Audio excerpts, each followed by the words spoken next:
G'day fellow flight simmers and random YouTubers. Well, you're probably thinking, what the hell is this title? How to control we're not really controlling? Well, I reckon that in real life, if somebody after graduating or from ATC said, look, you're going to be on Melbourne Centre, Binduk. Actually, I don't even know if that exists in real life. You think you'd won the lottery. Because if there is ever a centre that has been allocated of doing absolutely minimal work, it would have to be Binduk. And think about it. Most of the hard work in Sydney, for any arrivals into Sydney, is obviously the approach controller and obviously the director, guiding the aircraft into final and all that. But really, when you look at a Binduk, what's really Binduk's? Guys coming from Sydney, yep, I put them up to their cruise level. And guys coming into Sydney, I put them down to 9,000 and pass them off to approach. Like I said, if in real life somebody said to me, look, you'll be controlling Binduk, I reckon I've won the lottery. Because this would have to be the easiest. Don't have to worry about any procedural. I tell you, you'd be the luckiest man in the world. Well, actually, the second luckiest man in the world. I'm the luckiest because of who I married. But anyhow, that's another story. We won't worry about that. I mean, have a look at this. Qantas, see this guy here? Oh, he's only transiting my airspace. But this guy, all I'm going to do is once I get he's handed off to me, I'll get him up to his cruise level. And then once he sort of gets past Canberra, put him on to Eldon Weir. So I don't really have to do much separation. Probably control a few speeds. And that's about all. Just those difficult pilots like Qantas. How are you, Jimmy? Good to see you, mate. Yes. There we go. Qantas 572. Now wait for it. So I reckon if in real life I sat down, and sort of was controlling in real life Binduk, I'd actually bring a book along. I reckon I'd be able to read a book and control at the same time.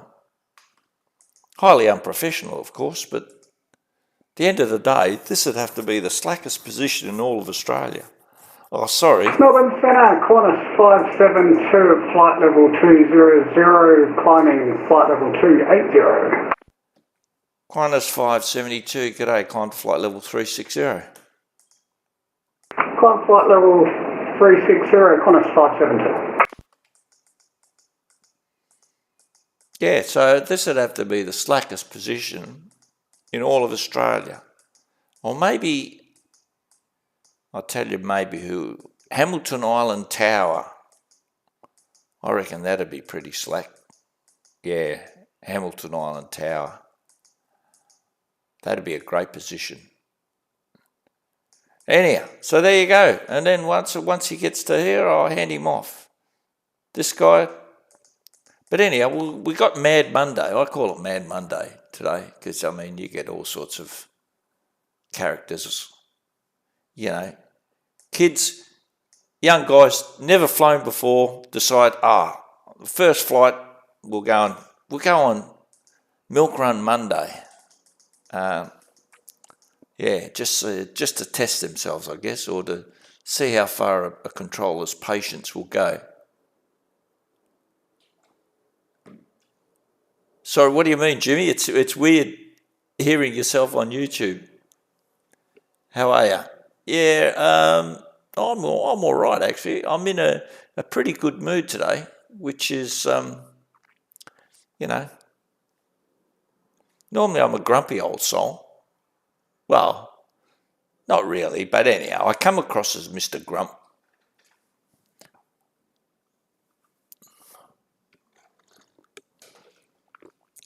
So, what do you mean? Because you've never heard me on YouTube before, is that right, Jimmy? I'm not sure. Actually, that's talking about, I might actually control at Hamilton Tower one day.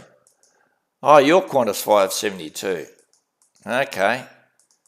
Well, you're coming across 5x5, that's for sure. Now, let's look at your flight plan, Jimmy, see what you know what you're doing. Okay, it was prepared by SimBrief. Okay. Yep, okay, that's good. Very good. Obviously you're flying the fly-by-wire, I take it. Yeah, well, I bought myself the Just Flight Piper Arrow. Oh, I tell you what, that's a bit of a, oh, that's magnificent. I never heard yourself. Oh, you're talking about you, yeah. Yeah, it is a bit weird. Okay, now we got Jetstar. See, he's going up to Brisbane, so I don't have to worry about him because see how. So, like I said, I might actually apply for air traffic control. Hey, Hassie, how you going? I might actually apply for, even though I'm of mature age, I might actually apply to air traffic control when they do application. Say, oh, I only want to go to Binduk. Don't give me any other position except Binduk. And, you know, you'd pull in your 120, 130 grand a year just to say Qantas 572, climb to flight level 380. Or velocity 337, descend to 9,000, Sydney QNH 1011. You're doing that all day. That's all right.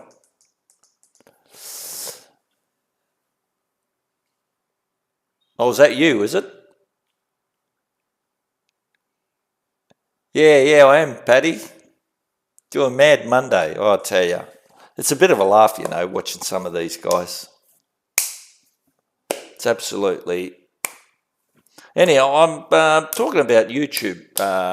Yeah, I'm actually, because now I've actually bought my first aircraft, I'm going to start doing some tutorials because I reckon most people, they get stuck going from Sydney to Melbourne or Sydney to Brisbane and going basically flying from one class Charlie airspace to another. But as soon as they say, I don't know, take off from a smaller aerodrome where you've got no tower, they don't know what to say. So I'm going to do a bit of a tutorial. And I know most of you kids start off in jets, which personally I think is the wrong way to go. And I've probably said it a million times, so I'll say it another time just for the millionth and second time. You're basically trying to run before you walk by learning how to fly jets. I mean, you look at a Cessna 172 manual and it's about 300 pages.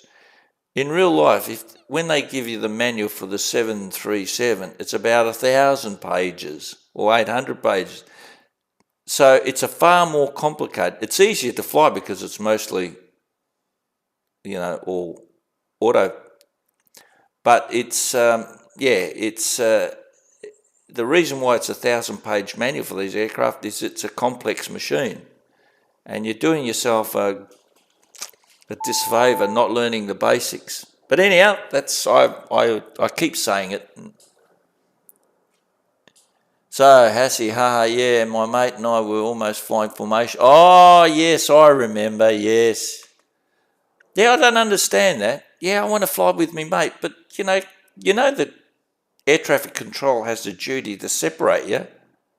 So, why would you want to fly up each other's arsehole? I don't understand it. I don't understand. There we go, see? Now, look at this. Oh, get this guy.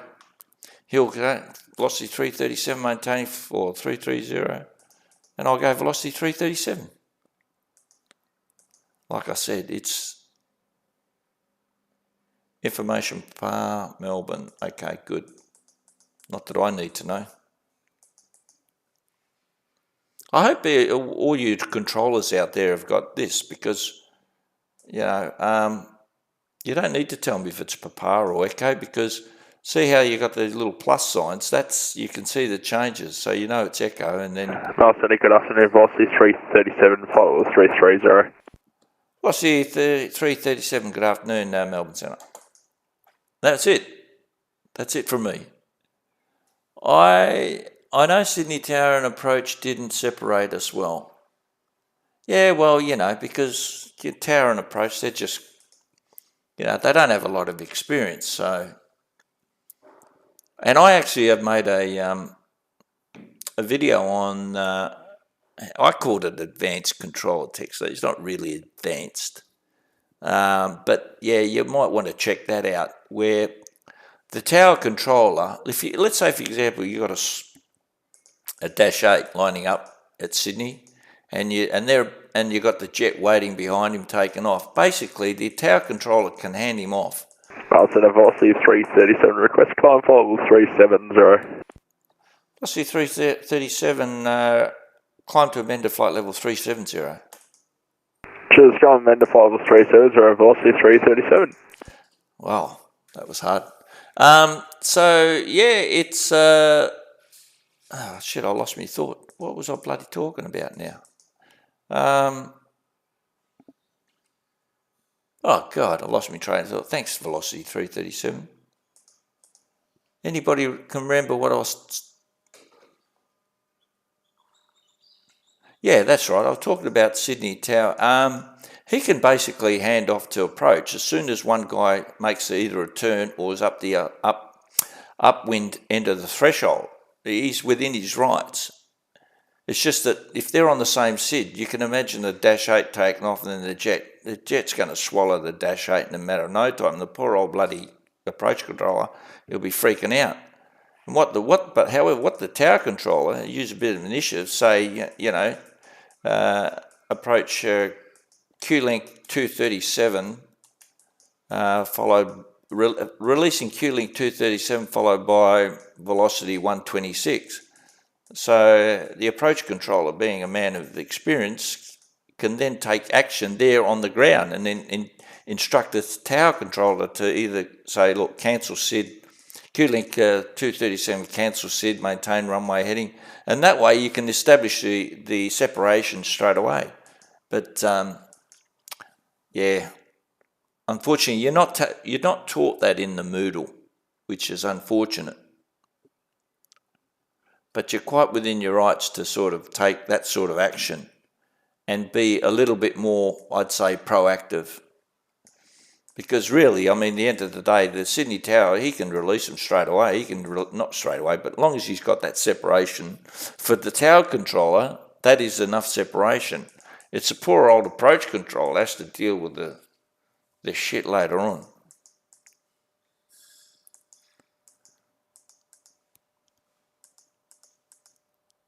Anyhow, we get back. Yeah, now, see, once again, now, if I got, mind you, I hope you guys realise what we have in these Melbourne Centre and all that, that's not, in real life, they have different boundaries and all. It's just that the powers that be made it this way for ease of use and everything. But in the real world, it's very different. But let's just say the real world is like VATSIM. Somebody says to me, oh, you've been posted and your first posting's held in where? I think you'd want to jump off the edge of a cliff if that happened. Mate, this can be hairy. I mean, in real life, you got to, because you imagine all these aircraft coming that way and you've got to be given the stars and you have to be maintaining speed controls and, oh, that's another thing. Mind you, in the real world, applying speed control works, but unfortunately in VATSIM it doesn't. And I don't think circle squawking correctly and the cross means they're not. Only if I get an error. See this guy here, Bossy 337, he's actually squawking okay because there's a little error window that comes up. If he wasn't squawking the right code, I'd be getting an error message. Now, what's this guy want? Information Papa, Melbourne. Okay, big deal.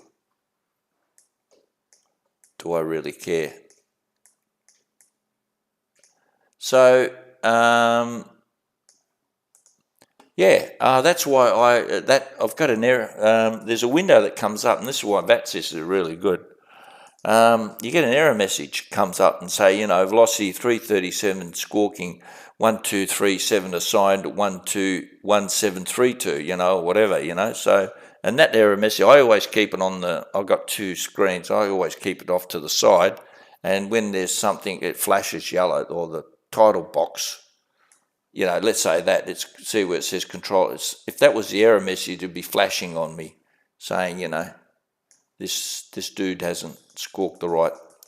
So whereas back in the day when things VRC and to a lesser extent Euroscope, I don't think Euroscope had that facility. So you're pulling your hair out and you don't know why the hell why they weren't showing up as a proper data tag. So, but I remember reading if they've got a cross in it that means something else. That means they've got. Now here you go. See. Here comes the error. See, straight away it pops up.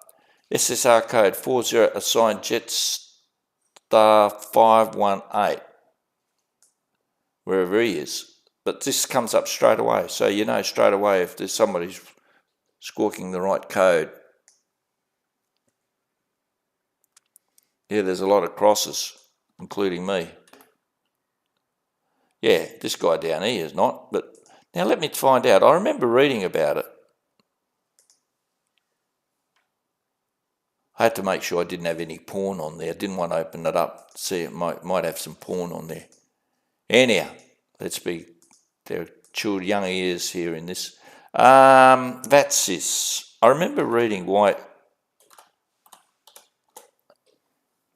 That's this.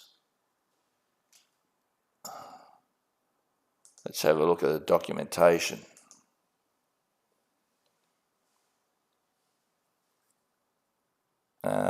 For the flight data, tracks, no, not the track. Oh, tracks and labels, yeah.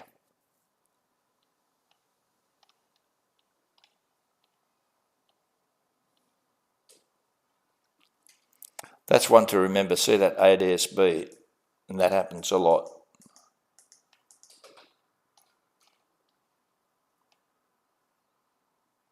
There we go. There's the cross.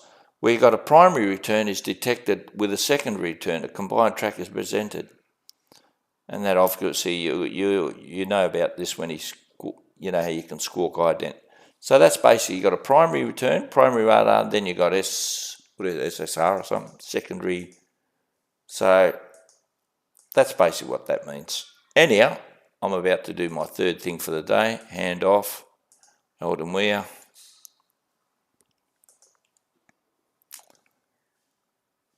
Come on, Jimmy. Qantas 572, contact Melbourne Centre 123.75. Cheers. I've got a 123.75 Qantas 572.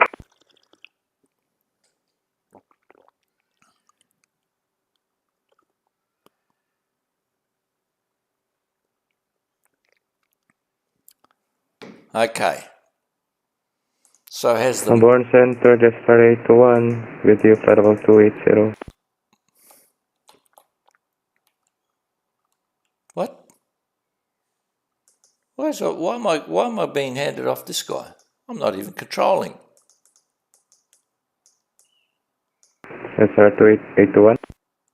Just a 821 standby. Am I missing something here, guys? I thought Binduk only does that area. Yeah, just a 821, no further ATC service available. Contact Unicom 122.8. Cheers. 122.8, have a good day.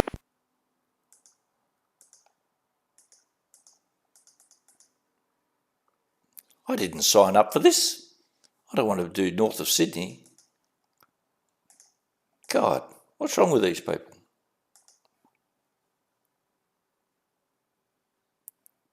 Now that is a bit of a technical question. What's the difference between a primary? It's all to do with the radar, and you've got different types. So you got your primary radar, and you got your secondary radar. Now I'm not sure. I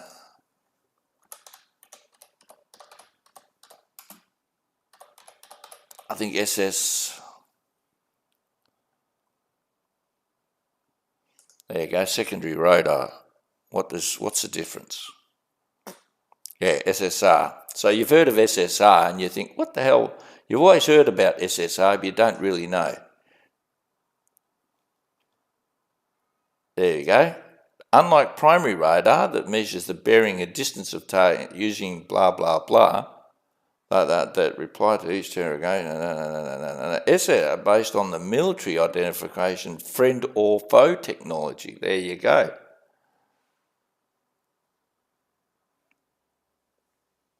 So that's basically what the difference is. And then there's, I've never even heard of this, monopole secondary surveillance radar, mode S. Oh, I know what. Oh, here we go. Somebody's. What the hell is Oppo? Hello? Fuck off.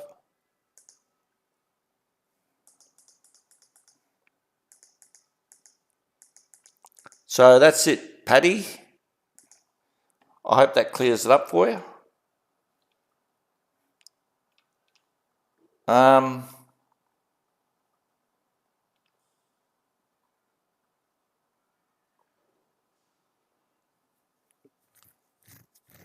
Oh yeah, so there you go. You've seen that type of radar, that orange there. Well, that's secondary surveillance.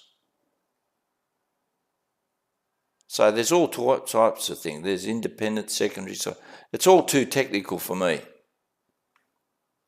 And then there's primary radar. What's the primary radar? Have a look at that. There you go, primary radar. See, it goes. It's all. I'm not much of a technician, but there are people out there who sort of deal with this technical sort of stuff. Anyhow, suffice to say, it's used in air traffic control. See that guy there? He's only using. There's only primary radar, so he's only got the ring around it. So, and then there's, like I said, ADSB, and that's a different ball game.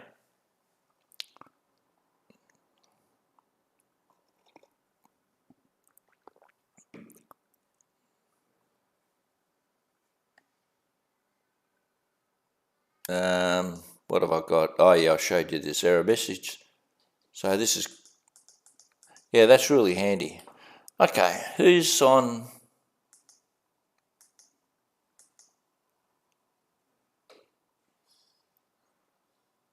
Melbourne MSC. Okay. So we got Eldonware, we got Approach, or Sydney Approach, Melbourne Tower, Sydney Ground, and that's it. Oh, Melbourne Ground. Okay. Now, what was I going to do? Have a look. Potential customers. Oh, and you pilots out there, will you please get this software?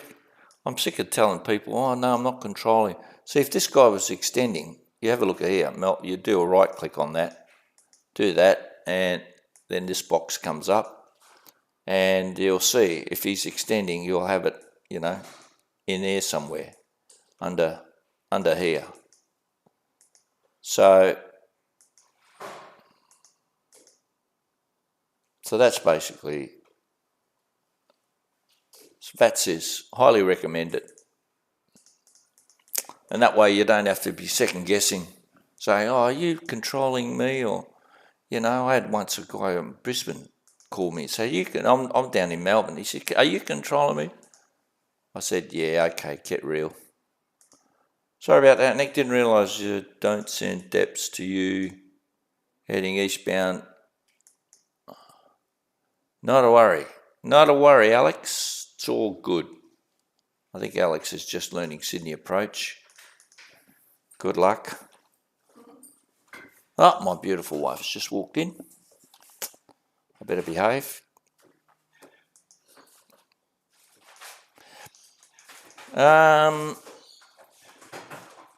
This guy's going to Alice Springs, okay. See how what I mean about Binduk? I'll tell you, it's the slackest position.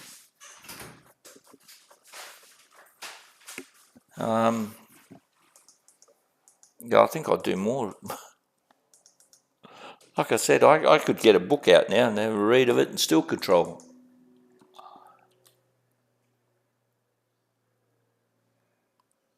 That's right, Jimmy. Jimmy, what I could tell you about air traffic control, I can write a book about it. And what I've forgotten about air traffic control, I could write 2 books. I've forgotten more than I'll remember. Yep. No, I don't understand how. I mean, I'm sure most pilots know of this VAT spy, but anyhow, it is what it is.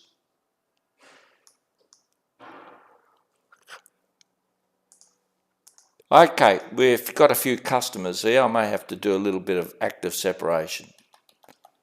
There was a guy that he's no longer with us, unfortunately. He used to stack them. Now, what I mean, I used to be on Eldon Weir, he'd be up here in Binduk. Well, back in those days, it was called Snowy and I think Wollongong or something, anyhow. And he used to pass them off, and they'd be stacked on top of each other.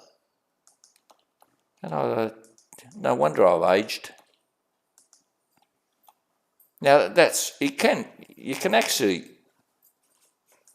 I mean, he's got a separation standard, don't get me wrong. You can actually have one aircraft.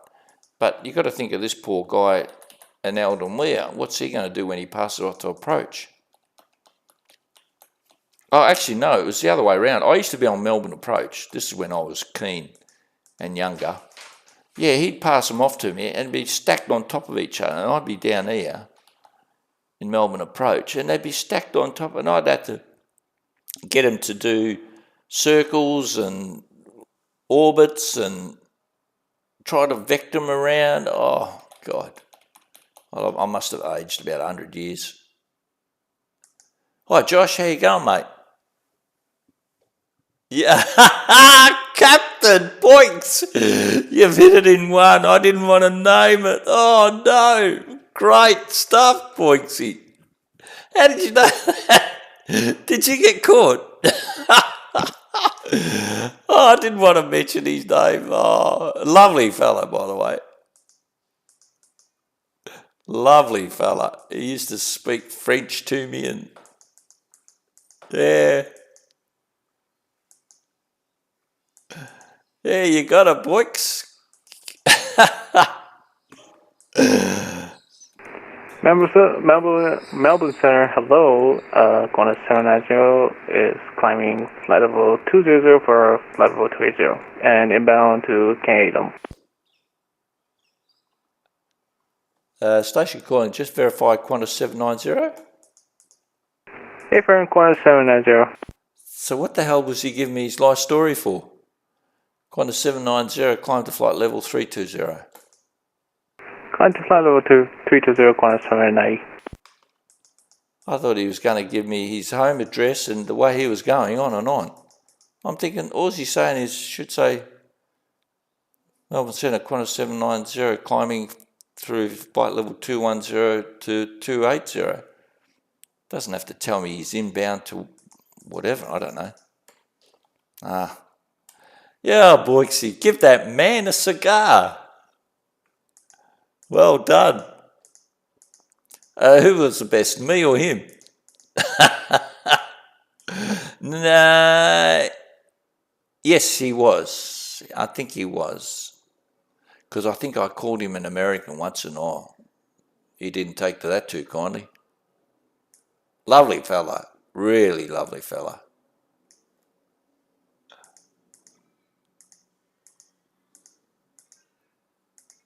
Yeah.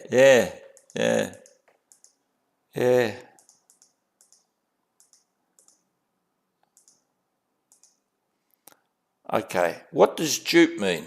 This is the first time I've seen the sign saying dupe. Dupe. Velocity 455, passing to flight level 220, climbing to 280. Velocity 455, g'day Melbourne Centre, climb to flight level 340.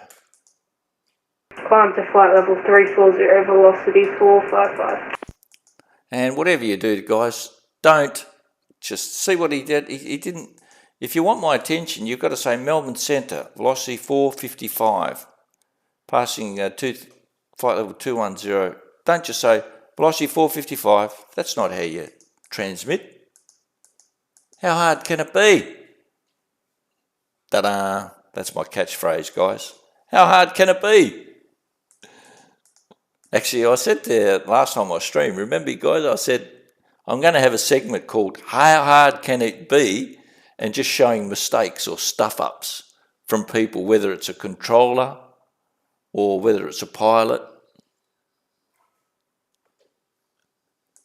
Yeah. Yeah, we used to have some fantastic, and once again, yeah, late nights, I remember speaking to, I think we were at 1 o'clock in the morning, yeah, talking about it. He loved sailing, this guy. He was right into the sailing.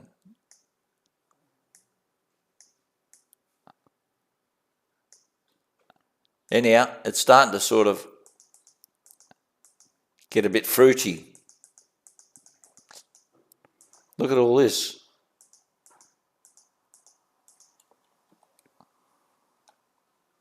Now, dupe. What does dupe mean? Dupe.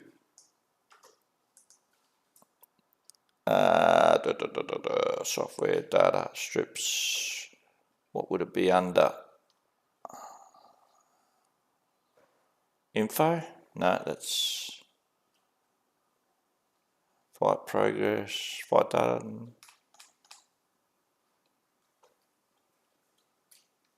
No.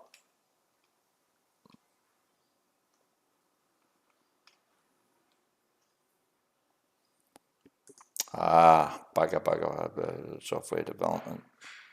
Strips, nah. I can't remember where it's going to be under. Because I know clam and ram, of course. RAM is route adherence monitoring, clam is cleared level, something level adherence monitoring. But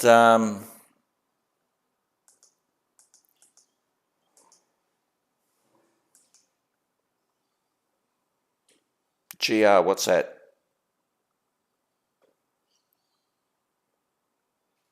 Giant 516 GR.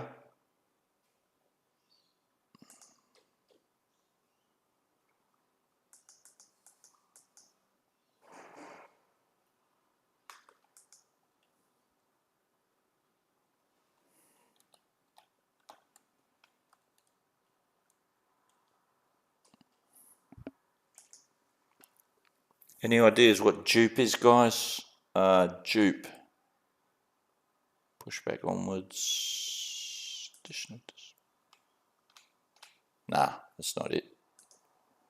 Info? Nah, it wouldn't be info. G'day, Centre Golf Romeo 516, with you at flight level 280. Shit, that's loud. Giant 516, g'day, Melbourne Centre, climb flight level 380. Climb 380, Golf Romeo 516. Velocity, Golf Romeo 516, just advise you indicate airspeed. And I bet you he gives me his MAC number. Indicate airspeed's 0.766. Told you. Don't fall for that. I say indicate airspeed. There is a difference. Golf Romeo 516, just advise you indicate airspeed, sir. That stuffs him up. Pause. Oh shit, how do I find out my indicator? Well, there's a button. 311, Golf Romeo 516. Golf Romeo 516, you're able to reduce speed not above 280. Reduce 280, Golf Romeo 516.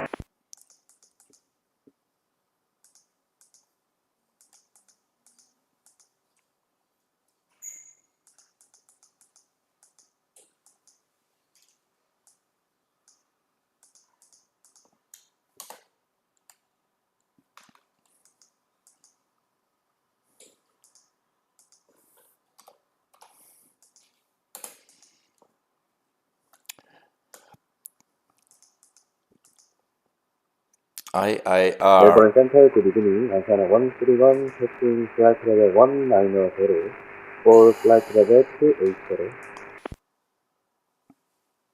Station calling just now. Say again your call sign. Antenna 131. Alpha Alpha Romeo 131, climb to flight level 360. I have no idea what Alpha Romeo. Climb to flight level 360, Asiana 131. I have no idea what Alpha Alpha Romeo is. I think it was Daniel gave me this. This is actually brilliant. Sim ATC. So if I want to know a call sign checker, Alpha Alpha Romeo. Asiana, there you go. That's what AA. It's brilliant. I wish I was at home right now to fly with this lovely controller who's taught people. Today, Santa Golf Romeo 516, we're down 280. Golf Romeo 516, thanks. You'll go fast. Stormy Burton. With this lovely controller who's taught, you want to be in my will, don't you? Eh? Yeah. Everybody wants the money. Velocity 455, advise indicated airspeed. So when it says duplicate, I know it's a duplicate, yeah. 260 velocity 455. 455, can you increase your speed to 390? Affirmative, velocity 450. What's affirmative? Does that mean he can do? Yeah, velocity 455, just confirm, you can do 390? 390, you said velocity 455? 455, thanks. Sorry, I can't do that. My max speed is 285. 285, what the fuck does that mean? 285. Velocity 455, see what I've got to put up with. Velocity 455, your Mac would be point something. Can you advise me your max speed? 0.82, velocity 455. Just confirm 0.82, sir. How can he be doing 0.82? Yes, affirmative, velocity 455. Ah, Jesus. Velocity 455, thanks. Thank God I'm... Good afternoon, Qantas 578 with you, passing flight level 250 for flight level 280. That's how you should transmit. That is what you should transmit. Qantas 578, g'day, climb to flight level 360. Flight level 360, Qantas 578.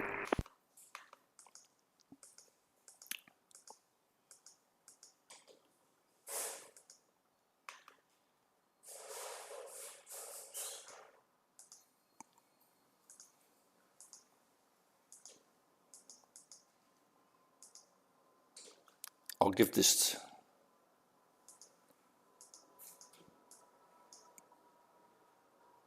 Velocity 455, contact Melbourne Centre 123.75, g'day. 123.75, good night. Golf Romeo 516, resume normal speed.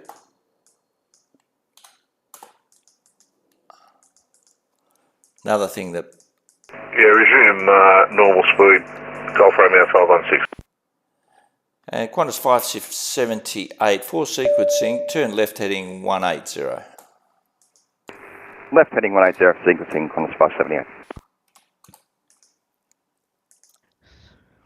Quick, hurry up. Hey, Nick. Sorry, I got 707 Victor Mike, and he's on a heading because he's climbing very, very slow and people are climbing. Flight level 390.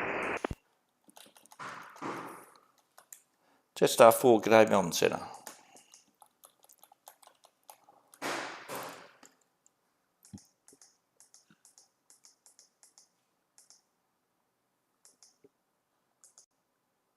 It's getting a little bit... Hi, Nick, on your stream, mate. Bernard. Thank you very much. Qantas 578, advise indicated airspeed.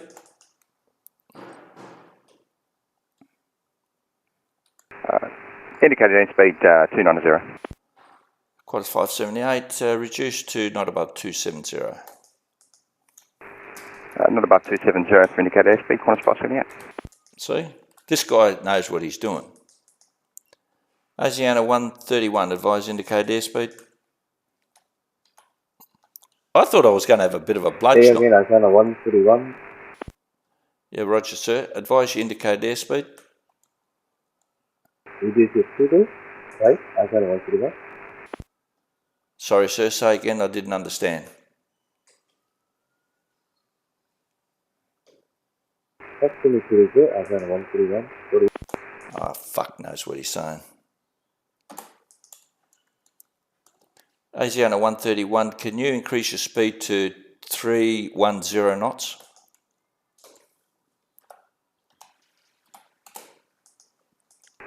AFOM, Asiana 131. Well, I have no idea what this guy is saying. Increase 310 knots, Asiana 131.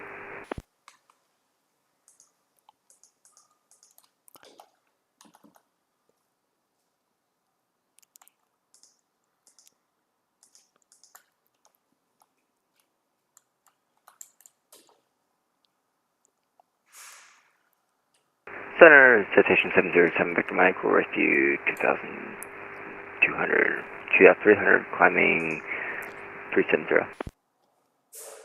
November 7, Victor Mike, g'day.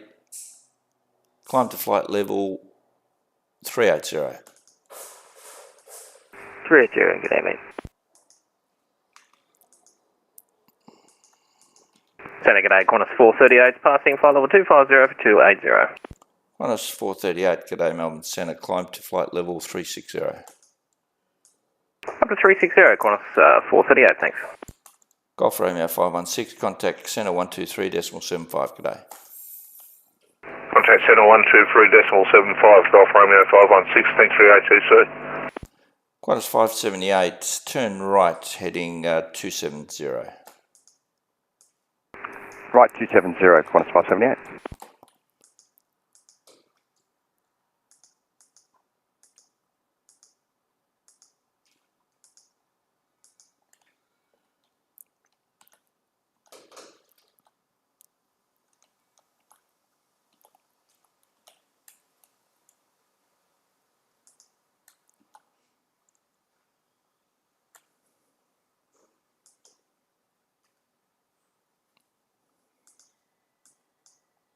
Luckily, bit of a shit fight going on. You thinking of staying on for most of Milk Run Monday? I hope not, mate. I'll end up having a heart attack if I keep getting these guys. Oh, you're joking.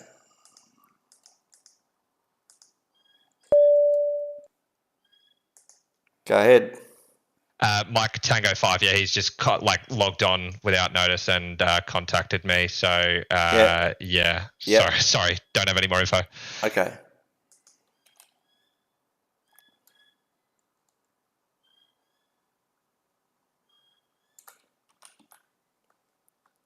November, no, 510. How can he be going 510 ground speed? Oh, that's interesting.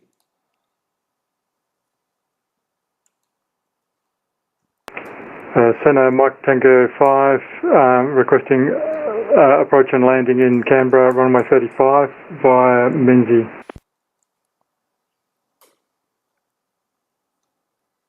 Yeah, Mike Tango 5, g'day, you cleared the ILS approach, runway 35, report established.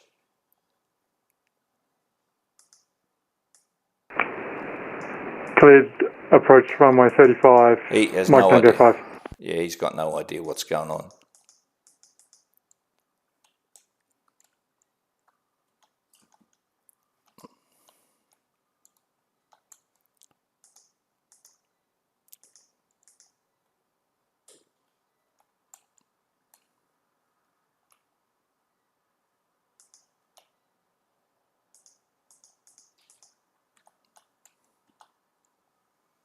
Yeah, the boys are happy. And Melbourne Center Velocity 337, just to check we're still within your range. Who? Station calling, say again. Velocity 337. Velocity 337. What about him?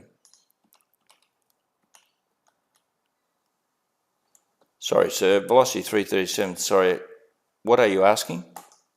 Do you have another frequency for us? Just want to start crackling up.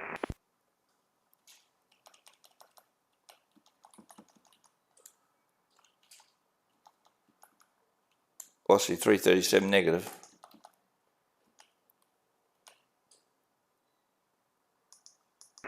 Mike Tango 5, established on approach to runway 35, Canberra. Mike Tango 5, runway 35, clear to land. Clear to land, runway 35, Mike Tango 5. Qantas 578, from present position, track direct to Tanta, planned route. From present position, track direct below to Tanta, planned route, Qantas 578. Asiana 131, contact Melbourne Centre 123.75.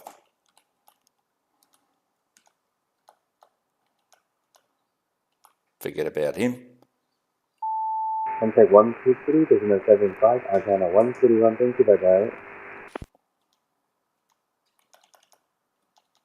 Melbourne Centre, good day. Qantas 473 is climbing flight level 280. Qantas 473, good day. Climb to flight level 360. Climb to flight level 360, Qantas 473. Why are these? Oh, okay. November 7, Mike, turn right, or correction, from present position, track direct to Tanta. Direct Tanta to Mike, Victor Mike.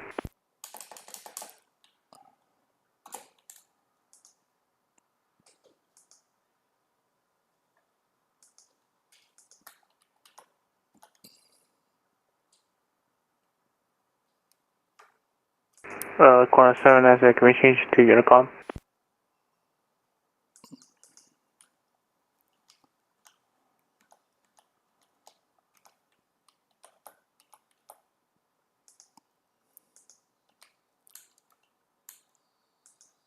Jetstar, I'll give him a bloody thing in a minute. Melbourne Centre, Qantas 790. Qantas 790, roger, contact Unicom 122.8. G'day. Over to Unicom, Qantas 790, thanks, and good day. Jetstar 4, star clearance available. Ready to copy, Jetstar 4. Jetstar 4, you'll clear the Rivet 3 arrival, runway 16 right, when ready descend to flight level 210. Cleared via the Rivet 3 arrival to runway 16 right, when ready descend to flight level 210, Jetstar 4. I think he doesn't have VNAV, this guy, and I think he's gone way past his top of descent. Anyhow.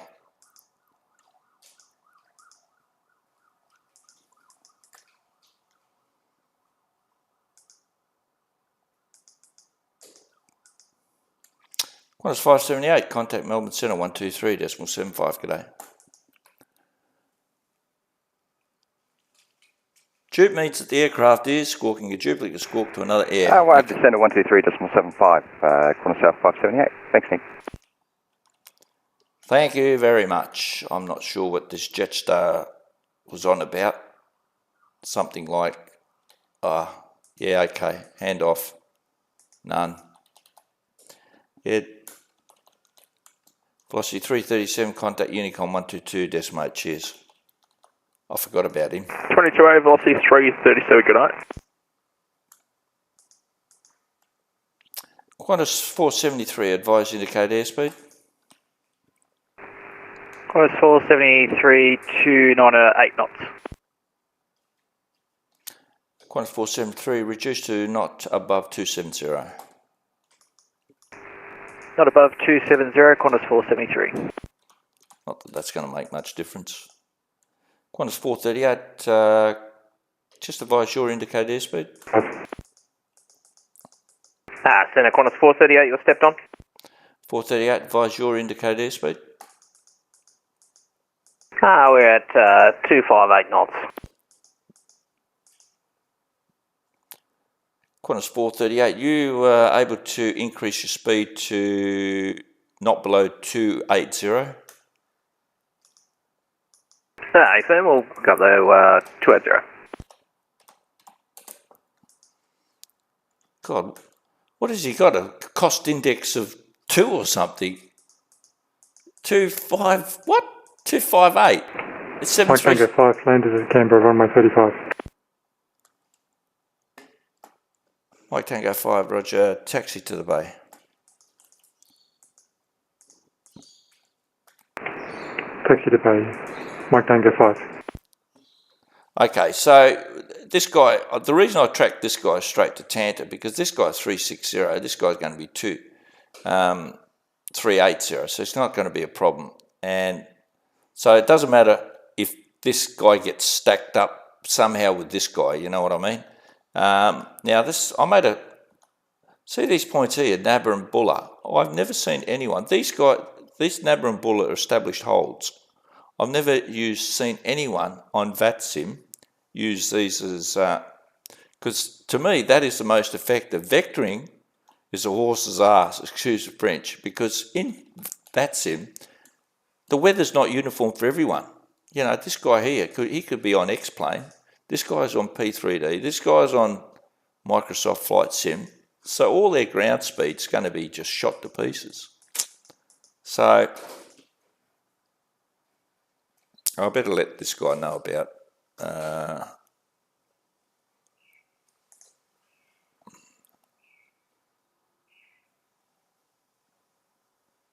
he's pretty busy, good old Eldon Weir.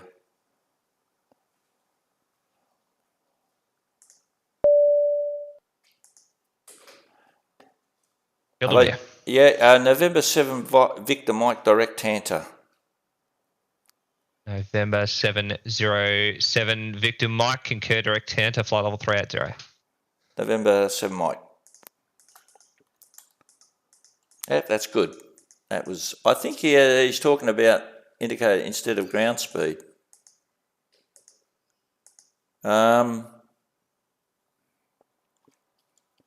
this is that 4244. That's ground speed. Oh, you mean the other guy who said he was 500 and something? Yeah, yeah. Don't talk to me about VATSIM pilots. God, please. Jetstar 4, descender 9000, Sydney QNH 1011. Descend 9000, Sydney QNH 1011, Jetstar 4. I nearly missed that. That was pretty shit. Yeah, see how he's way too high. He's only what 60 miles, and he's at flight level 250. Oh God, he's way too high. Because the old Neo, experimental does have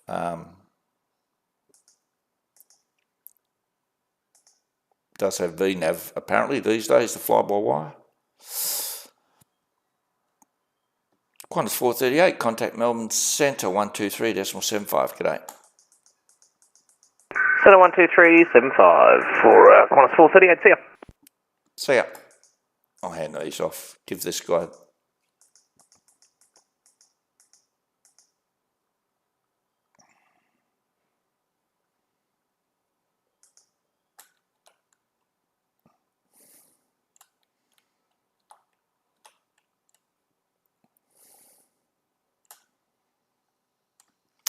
Qantas 473, contact Melbourne Centre 123.75, g'day. 123.75, Qantas 473, g'day. Yeah, that's right. I don't know much of a delay. There's a bit of a delay, I think. Yeah.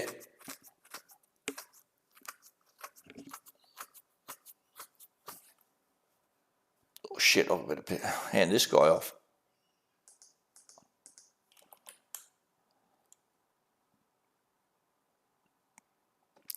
Jetstar 4, contact Sydney Approach on 124.4. G'day. Sydney Approach 124.4. Have a great day. Jetstar 4. Yeah, so I have no problems getting this guy and having a problem. See how these guys are separate flight level. I like to have about... Mike Tango 5, shutting down. Thanks for your help today. November Tango Mike, correction, Mike Tango 5, good night, sir. See you next time.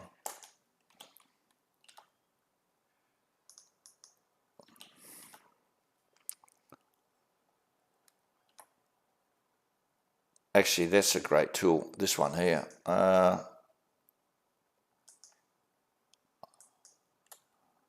So Qantas 438 November, that's the closest they'll ever... Well, basically, they'll be on top of each other at time 7:37. But like I said, there's vertical separation. If this guy was at flight level 360, I'd shit myself. Because at time 7:37, they would impact. But because you've only need to have one standard, and we've got vertical separation here, so that's how you work out if you're going to have a problem or not.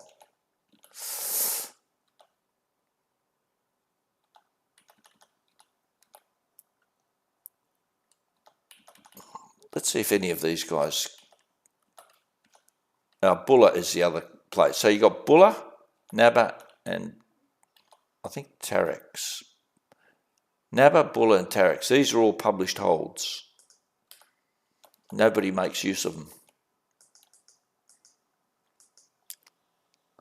Is this guy going direct Tanter?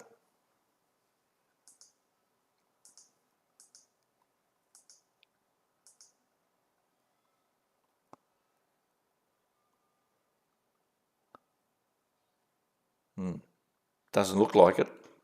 November 7 Mike Victor, just confirm you're going direct Tanter, sir.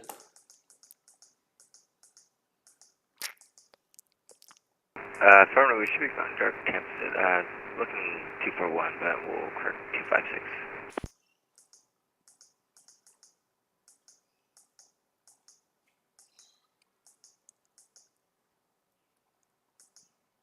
I have no idea. He was mumbling. I'm half deaf anyhow, so...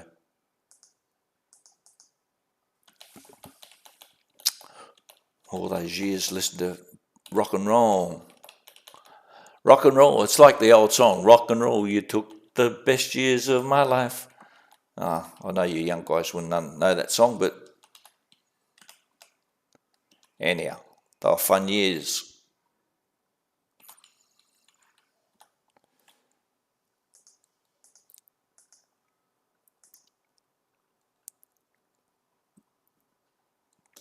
November 7 Victor Mike, contact Melbourne Centre 123.75. Good night. Anyhow, there's a bit of... Center 23.75. Appreciate your service. We'll see you December. Mike. There's a bit of a...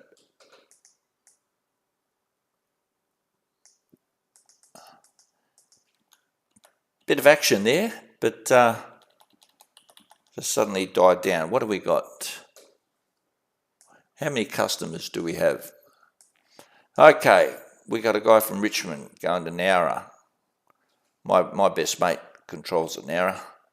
Melbourne going to Sydney, Melbourne going to Sydney, Melbourne going to Sydney, Melbourne. Oh, God, it's all going to Sydney, Melbourne, Melbourne to Willietown, Sydney to Alice Springs. Wow, there you go. Okay. Any other action? Any questions from this fantastic audience I have tonight? Who thinks Will Smith's an arsehole? Yeah. I think there's this guy who put a YouTube video on 2 days ago, and he talks about Will Smith, and he got 12 million views. Imagine the money he would make off of that. And he's talking about the body language and Will Smith's wife and all that. And he goes on and talks about all this body language. He's a body language. Mate, he can retire. He got 12 million views in 2 days. Pretty smart guy. Saw the opportunity and said, hey, anyhow.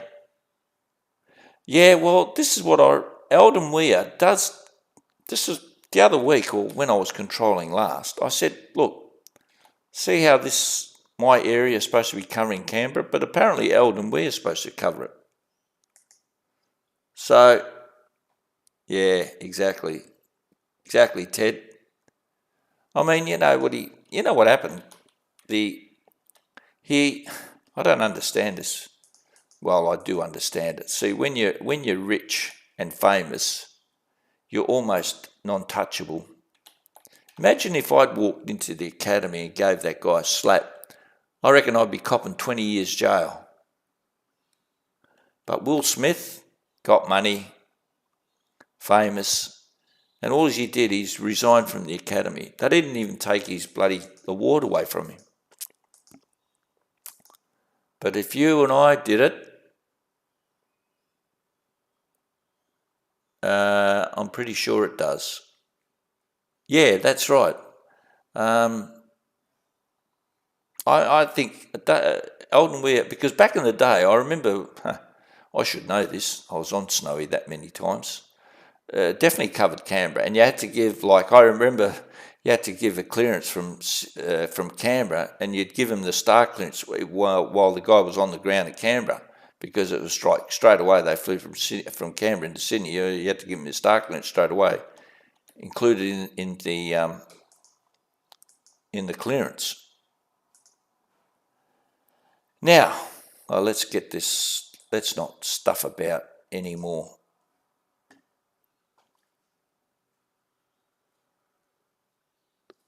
Melbourne Centre, good afternoon, Velocity 867 with you, flight level 370.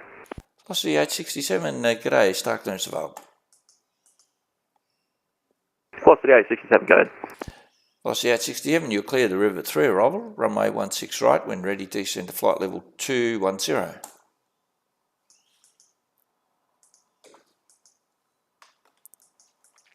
Velocity 867, clear the river 3 arrival, runway 16 right, when ready, flight level 210. Yeah, it's, yes, exactly, that's exactly right, Ted.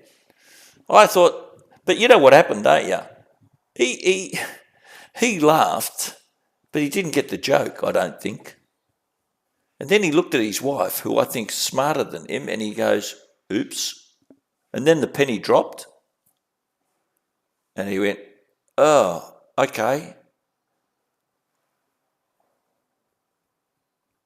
So I don't think he's too bright. I think his wife's smarter than him. It's just that, but it was absolutely, I mean, to do that in a public forum, unbelievable. Of all nights, that's absolutely disgusting. Anyhow, it's a bit of a shame. I didn't mind, I've seen a few Will Smiths.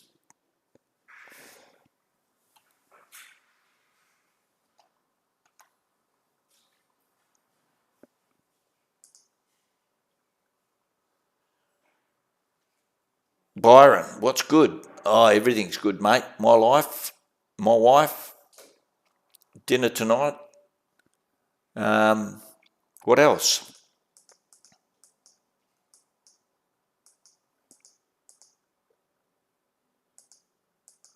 Oh,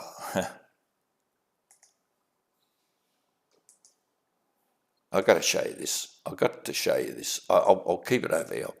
I've got to show you guys this. Tell me what you think.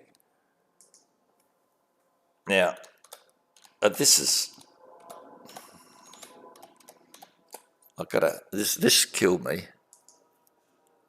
Get $2 favourites on midweek AFL match.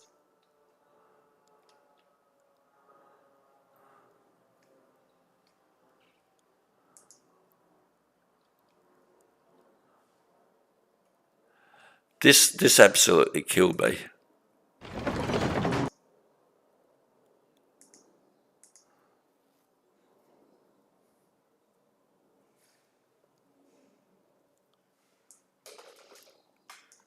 This absolutely killed me.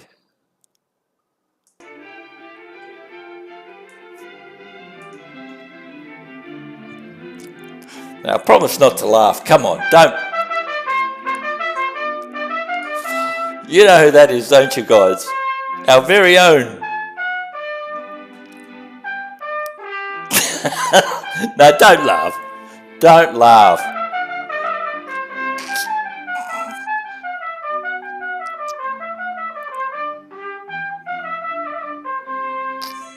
Don't laugh. Come on. Oh, I love the guy. Oh, I think he's fantastic. Oh. Oh, he's a classic, I tell you. Oh, I love the guy. He's certainly a character. Well, I shouldn't laugh. He's got, how many followers he's got? He's got thousands and thousands of followers. He's got like,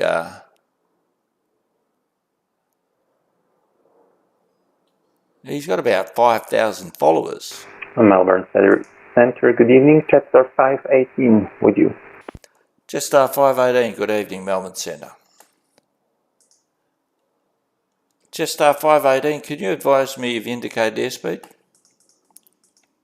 Indicated airspeed is 270 knots. 270. Jetstar 518, can you reduce to not above 250? Affirm, I'm indicated 250 or less. Jetstar 518. Go ahead. Velocity 455, no longer required, so don't worry about it. No required for what? So no, I was just talking to the pilot. Do you reckon you could man Eildon Weir until someone else comes on? Negative. Okay, no dramas. I'll have to send them all to Unicom then. Yep. All right, no worries. Cheers. I'm not going to bloody take this headache on. Shit. Are you kidding me? Yeah, Aussie Aircraft's 98. Yeah, he's a character. I've got to give him that. I mean, I love him. I think he's great. I used to take the mickey out of him. But then I thought, well, you know, no, we're not all the same, are we? I mean, you've got to have characters in this life. Imagine if everyone is boring as I am. You know? But if I want to pick me up, that's the video I'll go to. I'll look at that and say, geez, you know, that puts a smile on my face. So I think he's great. Anyhow, we're back to normal here. There was a little bit of drama there. It was sort of, it reminded me of my honeymoon. 5 minutes of excitement. Oh, hang on. I've got to restrain myself. Don't nick the young ears. Don't start. Oh, my wife just said Nicholas. Oh, she calls me Nicholas when she gets a bit. Oops. Yeah, dupe. I thought it was. They're duplicating similar codes. Exactly. But I wonder if it tells you who you actually. Oh, Christ! We've got a few.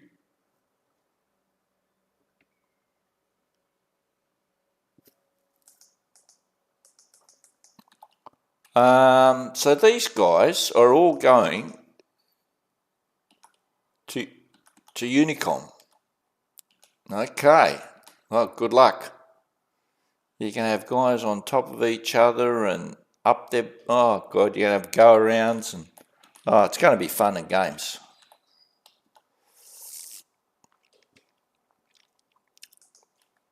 Jetstar 518, start clearance available. Jetstar 518. 518, you're cleared the Rivet 3 arrival, runway 16 right, when ready, descend to flight level 250. Cleared the Rivet 3 arrival, runway 16 right, and when ready, descend to flight level 250, Jetstar 580. Byron, what would a VFR for a helicopter look like in terms of flight plan and talking to ATC? Well, you're not talking about this guy, are you? HeliMed? Well, he's VFR. VFR aircraft in class Gulf airspace don't need to talk to anyone. Now, that's in class Golf. See, he's way below any control set, so he can just putt around and do whatever he wants. However, near the airport, if he's VFR, he's got to go on what they call the CTAFs. And what would it look like? Well, this guy is VFR. See HeliMed VFR? Let's look at his flight plan. Now, he's a VFR aircraft. He's saying he's going on the Hector 133 up to Saudi, direct to Ugpot. What's wrong with that? What do you reckon is wrong with that? Anybody? He's a VFR aircraft. So if you know what a VFR aircraft does or can't do, then that's a bit of a clue.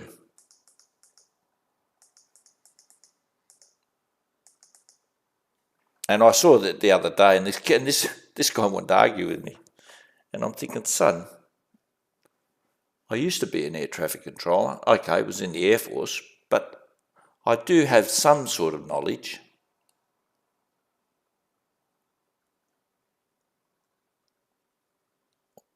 What do I win? What do you win?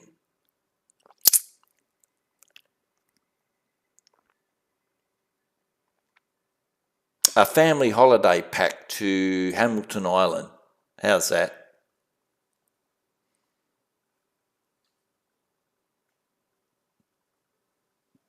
Or Trent's Bugle.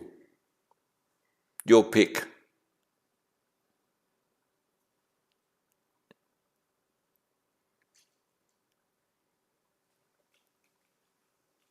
You win, congratulations. How do you even follow a huge flight plan on VFR? Okay, VFR, let's talk about basics and what... VFR, when a person logs for VFR flight plan, they're telling me that don't worry about you looking after me, i.e. air traffic control. I can look after myself as far as navigation, because I've got the right weather conditions, which are called VMC, visual meteorology, and there's different airspace, there's different... So you may want to look that up, you guys. And it means that I can navigate, whether I can look out the window and follow this road, or whether I can get a VFR chart and plot my course. They're the two ways you can fly navigationally VFR. This HeliMed is going, this is an IFR route. How do you go to Saudi? Yeah, and I know what we're going to probably say, oh, you go with GPS. Yeah, you're not allowed to... Center velocity 867, radio check. 867? Thanks, we just had a error with the voice servers, not sure what happened. 867, not a problem. And while I've got you, sir, you can descend to 10,000 Sydney QNH 1011. Continue descent 10,000 Sydney QNH 1011, velocity 867. So if you're a VFR aircraft, how are you supposed to go to like Razzie? I mean, Razzie's just an imaginary point in space. So how do you follow that? So if he's following a GPS route, that's not VFR. He's going IFR. A VFR is I'll show you what a VFR plan looks like. Well, actually, if you have a look at, and you plot like navigational,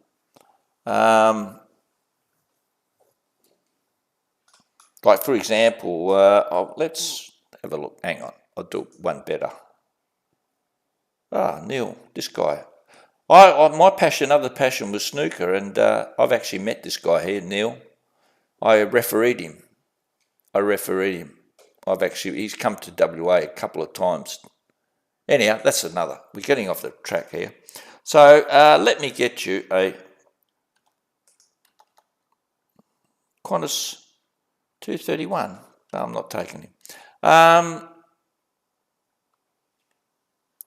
Let me get you a VFR map charts, and we'll get Melbourne. Now this is what they call VTC, Visual Terminal Chart.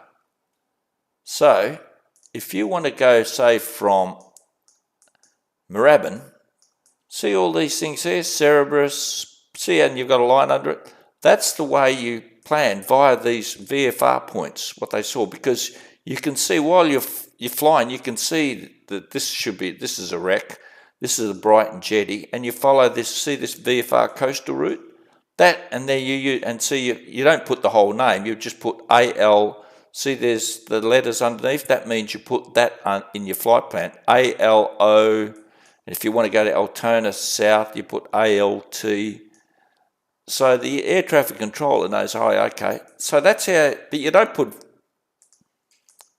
IFR points. Okay?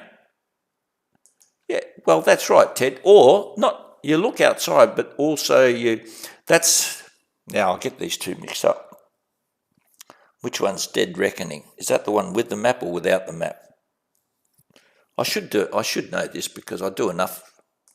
Mind, I don't do flight planning, but or you do what you do. You get your map out in real life. They get the map out and they plot it, and then they say every 10 miles they look for a specific navigational or topographical feature. It could be two crossroads, or it could be a nuclear power station, or it could be a lake, and they say, right, in 10 minutes I should be at this lake because I'm going 150 knots. Okay, so 150 knots, you're going, if you divide 150 by 60, it's whatever, 1 point whatever. So in 5 minutes I should be at this point, so I should see this such and such a lake in 5 minutes, you know.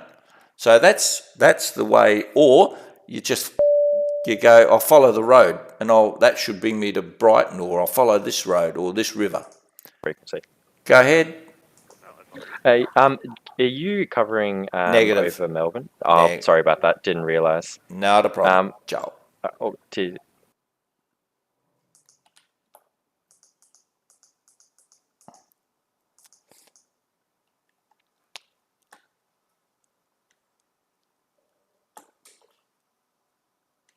Just our 518, descend to 10,000, QNH 1011. Descend 10,000, QNH 1011, Vfr 518.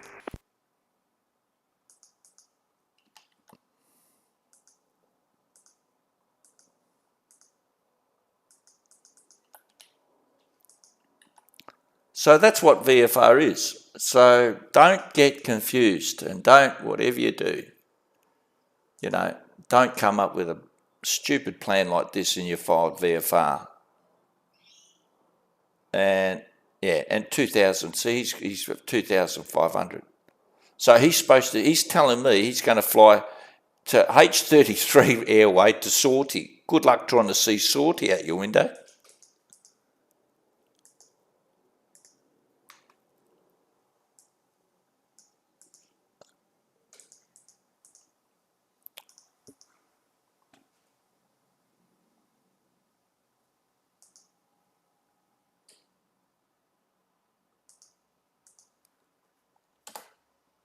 Oh, 14 miles, that should be okay.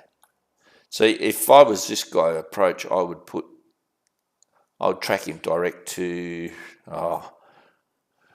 what's the point here? Razzie down here somewhere. And that way, it shortens his track and then gets the spacing between these guys.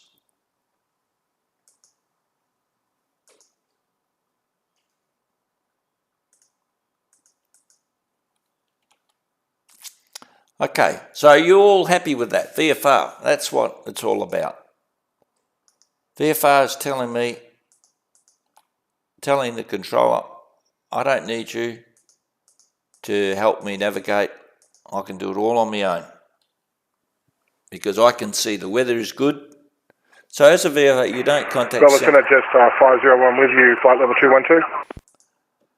Jetstar 501, g'day Melbourne Centre, climb to flight level 340. 340 for Jetstar 501. Okay, so as a VFR aircraft, you don't contact centre at all, only approach and below. Okay, right, let's clarify this.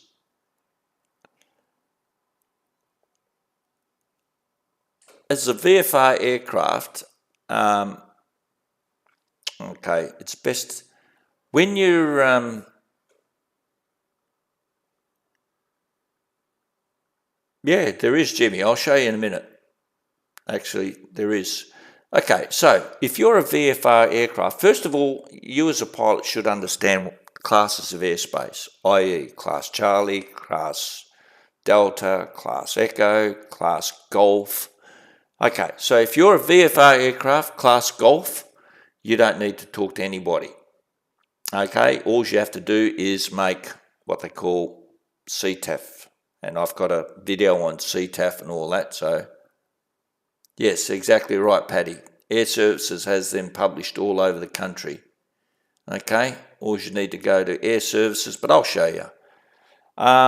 Now, if you're a VFR aircraft Class Charlie, which is the most restrictive aircraft, you need to get a clearance, so you need to contact centre, or should I say approach, if you're in Class Charlie. Same as if you're in Class Delta. If you're Class Echo, you don't need to contact centre. Okay, so you've got to be careful. What I know it's very confusing, but all you have to remember is, and I'm going to make a video on my, because I told you before, I bought a Piper Arrow off Just Flight. By the way, I think it's fantastic. And I'm going to do what you should be saying or not saying, going from a class or class Golf airspace, i.e. Yeah, Jimmy, have a look at this. I've got it all tagged. See under here, that sim, charts, blah, blah, blah. You go to aeronautical and it'll give you that there. If you want to copy Air Services Australia, and you go down the bottom and you say, I agree. Okay, and then you've got all this stuff, and you go down here, AIP charts. And you've got VTC, VNC. These are your visual charts. One is VTC is your... 67 further descent. What's the 867? Can you contact Sydney Approach 124.4? 124.4, velocity 867, good night. Shit, I stuffed up there. Oh. Jetstar 518, contact Sydney Approach 124.4.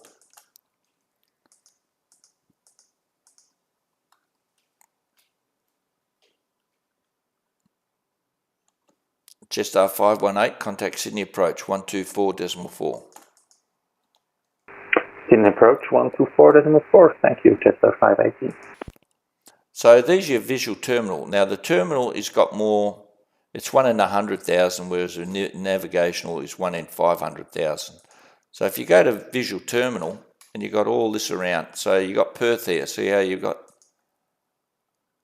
so see how you got Perth there?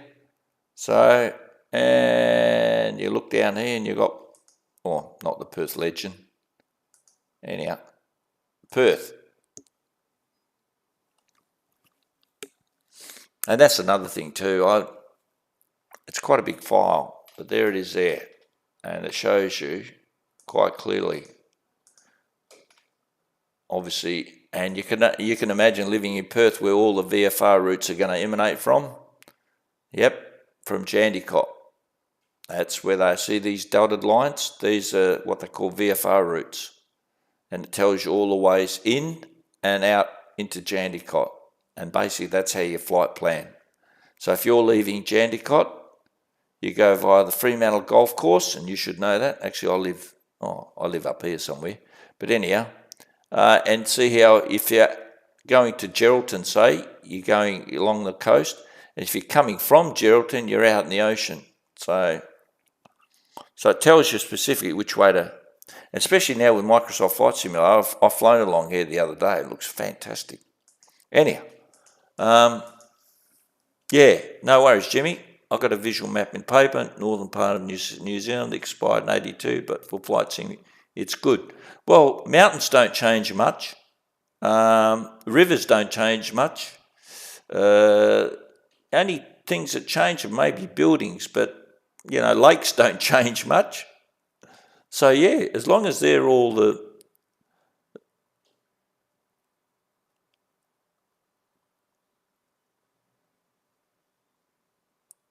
well, we go back to this.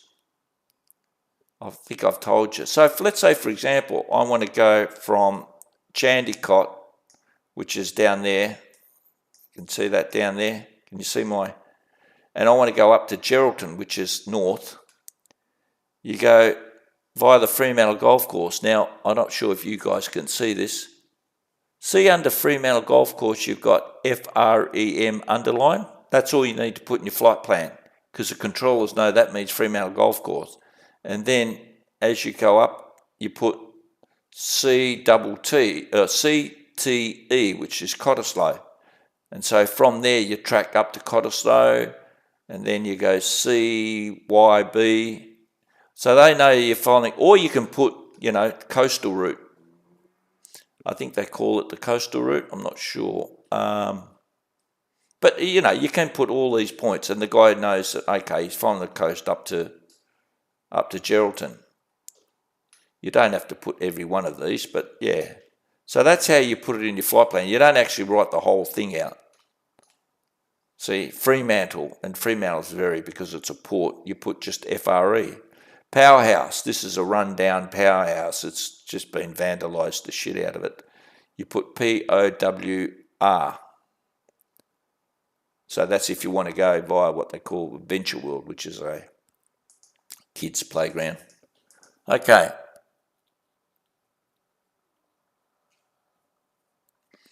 Well, you can do. You can put the name rather than if it's got a name. And I remember if you, let's say in Sydney, there's the choppers. They do the 2 flights around the harbour or something. They don't put every waypoint. It's got a name for it.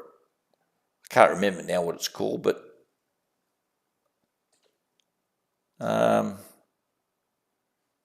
yeah, here we go. Have a look here where it's got under CLL2. See, you've got Victor 66. So if you want to fly that route, you don't have to put all the waypoints. You just say the Victor 66 VFR route. Well, it's there. I'm just trying to highlight it, but anyhow, you'll have it underlined under somewhere along the route. You'll have it named. In this case, Victor 66. See, and that's the only one that's there. There's no other names. You can see it in purple there on the top right-hand corner under the LL2000. So that route there is, and it says here above it, ATC approval required. Okay, and probably I'll do a flight. I'll go out of Jandakot. I'll do all the radio calls, and I'll pretend there's somebody on Jandakot Tower. And I'll actually fly this route because you can see all this in Microsoft Flight Simulator. You can see the Helena River Reservoir there, and I'll actually do the Victor 66 route. And I'll show you guys. Anyhow, I think somebody's jumped on to... Oh, no, they haven't. Alden Weir is still... Nobody's jumped on. Okay. I think this would have to be the first Mad Monday that nobody's been on Eldon Weir. Jeez, there's a first for everything, isn't it? First Will Smith. Now this.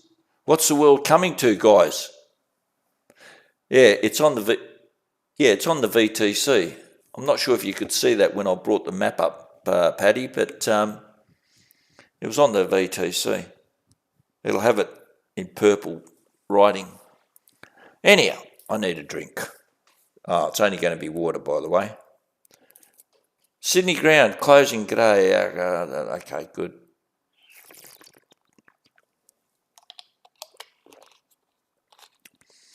Gee, I hope, who's doing Sydney Approach?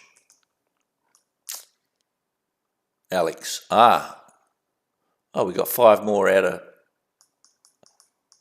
and we got 4 more. Where's my mate? He normally does Milk Run Mondays. You know what I'm talking about, don't you guys? Yep. He comes on late. No, he's not. Oh, there's only one way to find out. Let's have a look. Let's have a look. Let's have a look. See if he's around.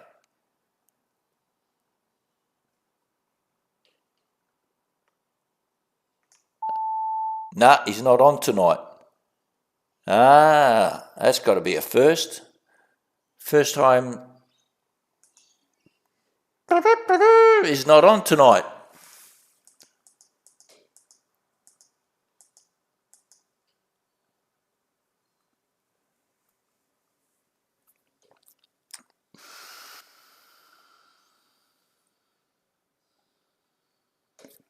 Okay. Let me have a look. Hi, Nick. Are you covering Adelaide? Negative. I'm right over in Sydney. Jesus. I know I'm good, but not that good. No, not really. Not as good as I used to be. Now, what was I going to say again? Yeah, okay. All right. Let me have it. Let me show you something. All these wonderful... I think it's this.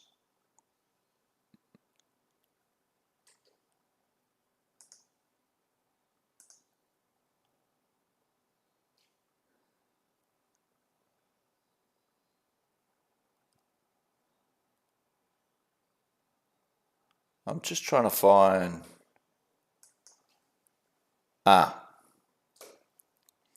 This is basically the radio phraseology. So if you guys can have a look at that. So when they're departing, yange them up.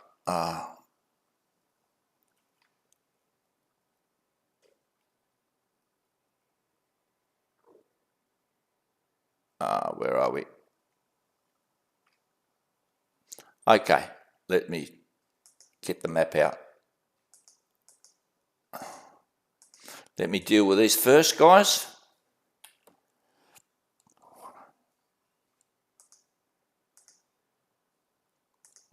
Jetstar 501, no further ATC service available. Contact Unicom 122, that's mate, g'day.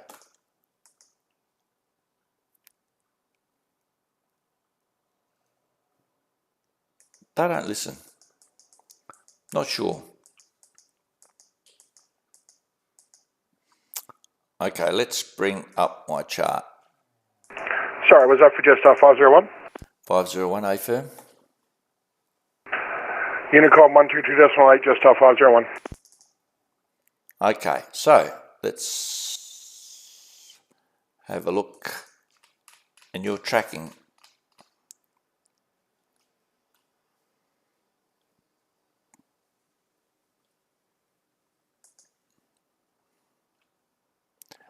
Now,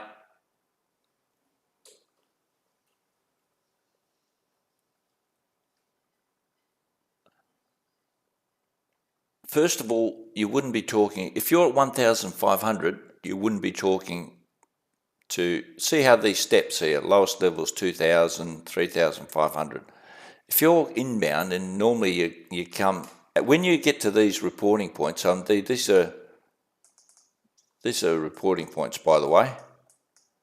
Qantas 188, cruising flight level 280. Qantas 188, climb to flight level 320. Climbing flight level 320.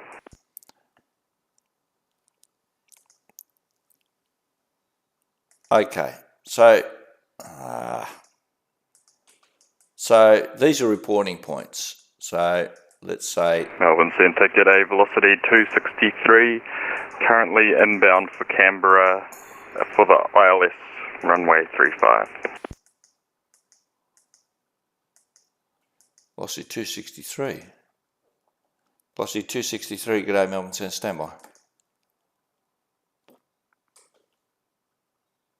Oh, 263, no further ATC service available. Contact Unicom 122, decimal 8, cheers. Unicom 122.8, thanks. Okay, let's get back to this. All right, so we're tracking, and normally they report at the reporting points around about 1,500. Okay, so you normally call tower first up. You don't, because you're under the Class Charlie airspace if you're tracking all along these Victor. Because at the end of the day, you don't want to be talking to approach. You want to be under these controlled Class Charlie airspace.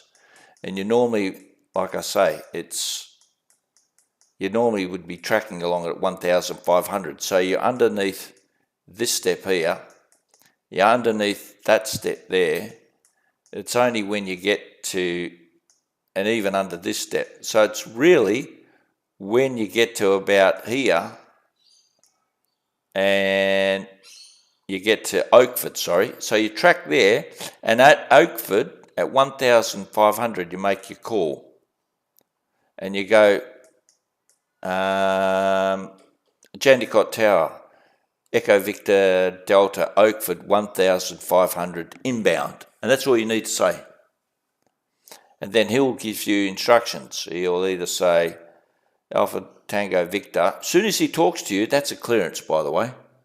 He'll say report Forestdale, and then from there he'll say Echo Tango Victor, track to left base, runway 34. If I don't know what the runway's, Jandicott, I forgot.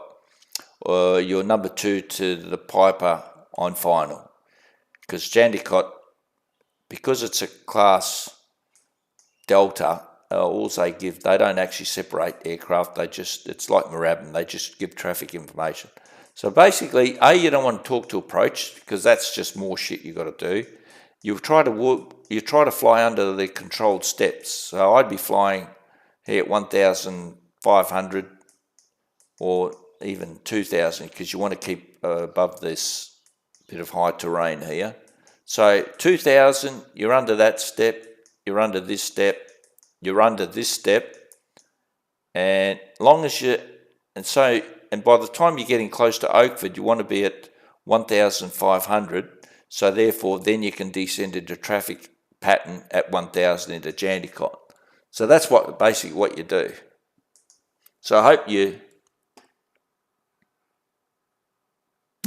Thanks, Jimmy.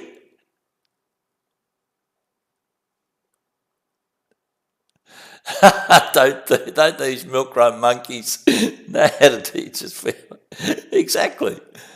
God, this is so boring. I mean, I used to, people think, I don't fly. Well, I did. I had the MD-11, and PMDG put out the MD-11. I used to love it. I used to fly that. Not online, of course, but I just used to fly that around. So people think I never flew, but I did do some flying. And I loved it. And I think it was a shame, but it was heartbreaking when it was just like completely, it never got introduced. I think you had to have FSX back in the day. And then P3D, FSX became obsolete, and I had to use P3D, and there was no MD-11. So I was heartbroken.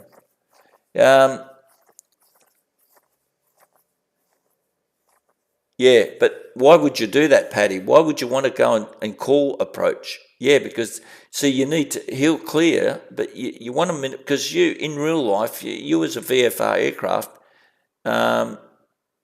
you want to be looking out the window, not worrying about approach. So that's part of the flight planning, see? You want to keep out of approach airspace. That's what I'm trying to say. So here you'd be flying at 1,500.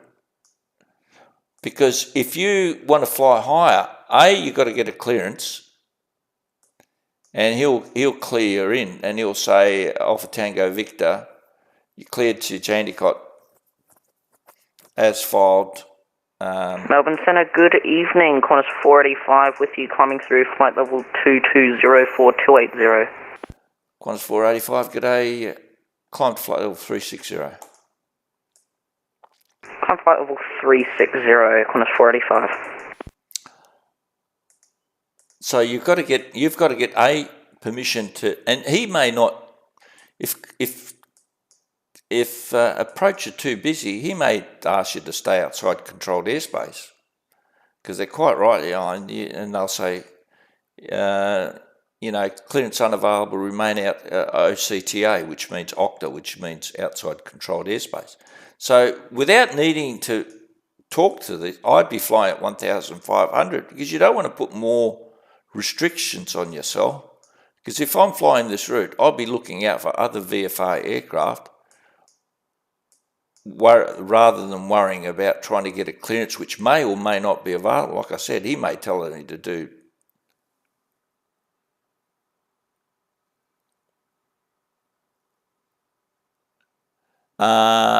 So you're approaching Perth. So you're coming from the north, okay, and you're flying down the coast here, and from here you can track, you can track from here, you can down the coast, then track via what they call Herdsman Lake, very prominent lake, and then you've got the river here, and you can follow that river to Redcliffe. Now, in VATSIM, you can do that. This is very rarely done. No, I'll say that again. In real life, landing and taking off in Perth is prohibitive.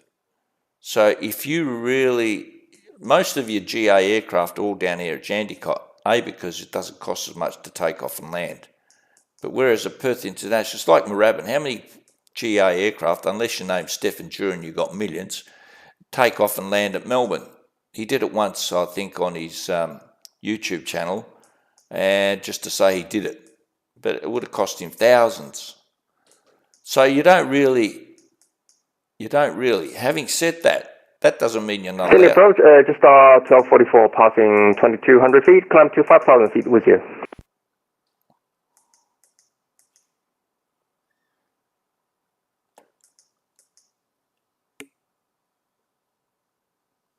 Station calling, just confirm, just 1244? Affirm, just 1244. 1244. Sydney Approach is online, sir. Try contacting them on 124.4. Roger, 1244. See you later. Just 1244. There you go. You're right, Paddy. No, who was it?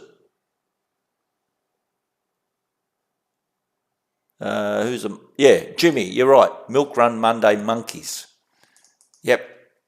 Don't tell me he didn't know. How hard can it be? How hard can it be?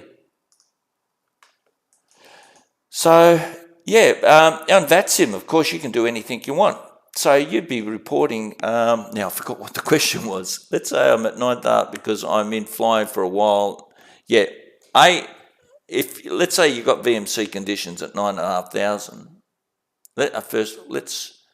For a while, and I've gone high to be more fuel efficient. Yep, okay. Now, fuel efficiency applies to jets when you're flying thousands of miles. But let's just say, 9,500, okay. See, everything's got a reason for it. So if you're flying 9,500 feet, you've got to establish. You've got to get clearance from when you're right out here somewhere, some 36 nautical miles. You've got to get a clearance, and then you can track via the coast, and the controller will tell you to descend. So he'll say from here descend to 5,000, descend. Well, first he'll give you the clearance, obviously, to come in. Then he'll descend you. Okay, and then he'll either tell you to track the herdsman or whatever. So he basically looks after your vertical profile, and then from there he'll give you tracking instructions, whether it's runway 06 or 21. He'll tell you to track to left downwind runway 21. So that's basically all it is. But like I said, VFR aircraft, if you want a VFR, 9,500, but you don't want to fly at 9,500 feet. Trust me. If you're only going, if you're a bug smasher. Qantas 485, sorry for interrupting your VFR teaching session, but can I just have 5 minutes away, please? How do you know that?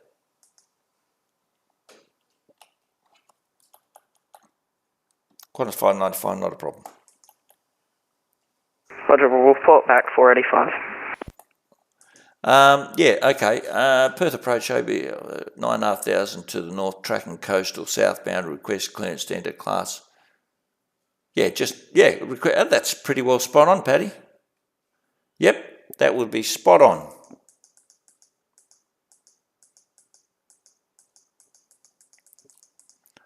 That would be spot on. And then he would give you the clearance and then descend you and then tell you to, at a certain point he'll tell you probably at herdsman, no, probably not that close, but at one point then he'll hand you off to Perth Tower, and then Perth Tower will tell you whatever track to. You'd probably track to Redcliffe Bridge. See there?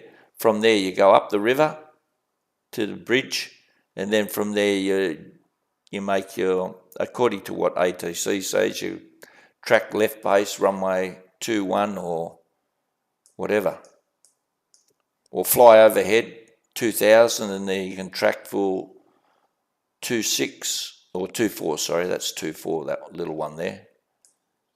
So, there's numerous ways. There's no one way to do something. It's just what the controller at the time. However, like you say, that radio call will be spot on.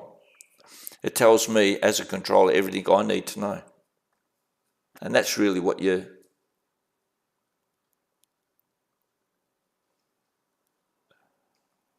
So what's this, what were we laughing about? About this guy, Jetstar? Or Qantas 484, can I get away from your VFR teaching? Well, it's a lot more interesting. This is what I tell people, fly VFR, please. Do yourselves a favour, especially with Microsoft. I mean, the flight dynamics is not really great. Oh, shit, I better hand this guy off. Now, have we got... Oh, Alan Ware's on. Oh, fantastic.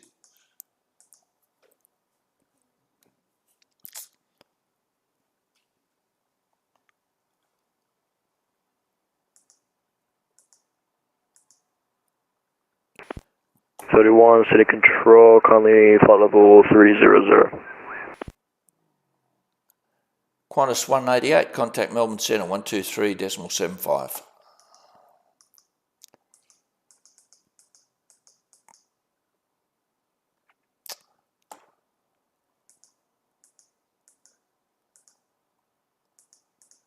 Other station calling. Say again the course on? Qantas 231. 231, roger. You cleared the River 3 arrival, runway 16 right, when ready to descend to flight level 130.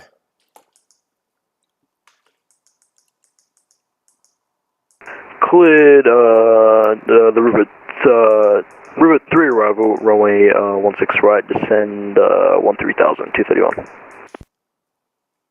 Qantas 188, contact Melbourne Centre 123.75.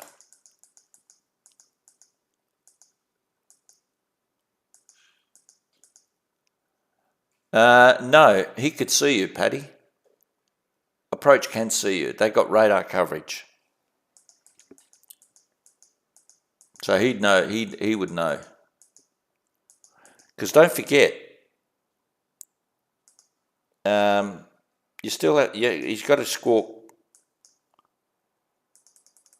mode Charlie. You got to still squawk code, so he can see you. Radar coverage, radar covers all this. So approach can see you.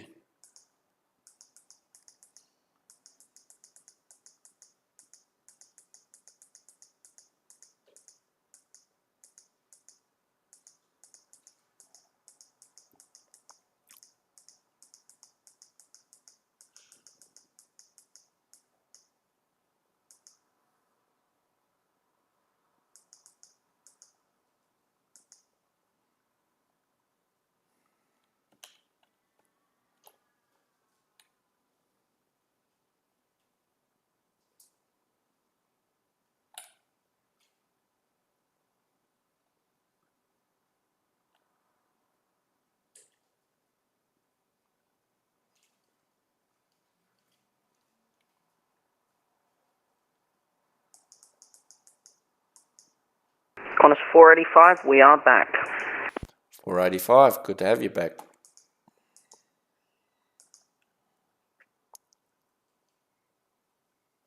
Now, good to hand him off. Will he know that that is me if I'm squawking 1200?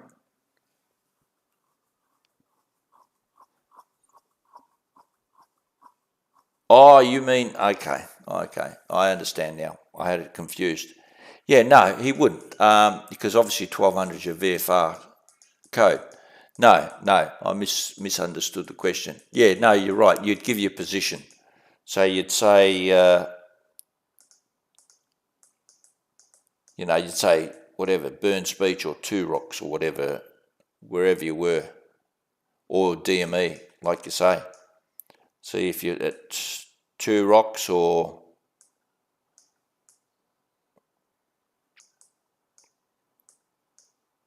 yeah, like you'd say 40 DME to the north, tracking coastal route 9,500 request clearance. Yeah. Okay. Let me just deal with these guys, these boring IFR jets. And as I was saying, yeah, VFR is a lot more fun, especially like I said, with now you can see a lot of the landmarks with Microsoft. And personally, I just enjoy flying the little... Albert Samantha, Unity 730 with you, flight level 370, 60 miles out from Cullen. Unity 370, start clearance available. Ready to copy, Unity 730. Unity 730, you cleared the River 3 arrival, runway 16 right, when ready descend to flight level 210.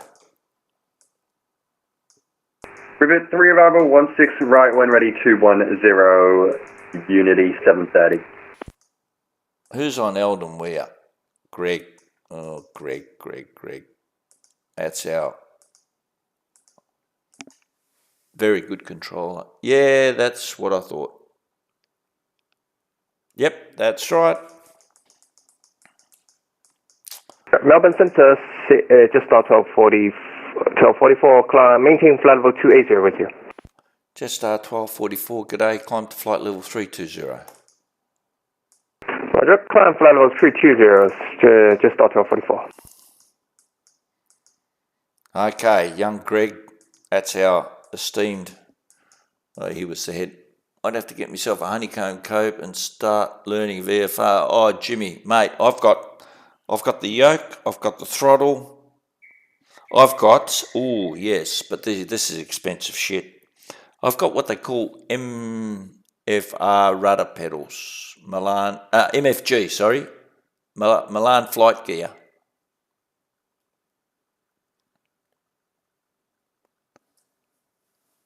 Yeah, I know, but I might actually start changing that. I may start changing the landscape of bloody VATSIM, because all I see is people flying Sydney to Melbourne, Sydney to Adelaide, Sydney to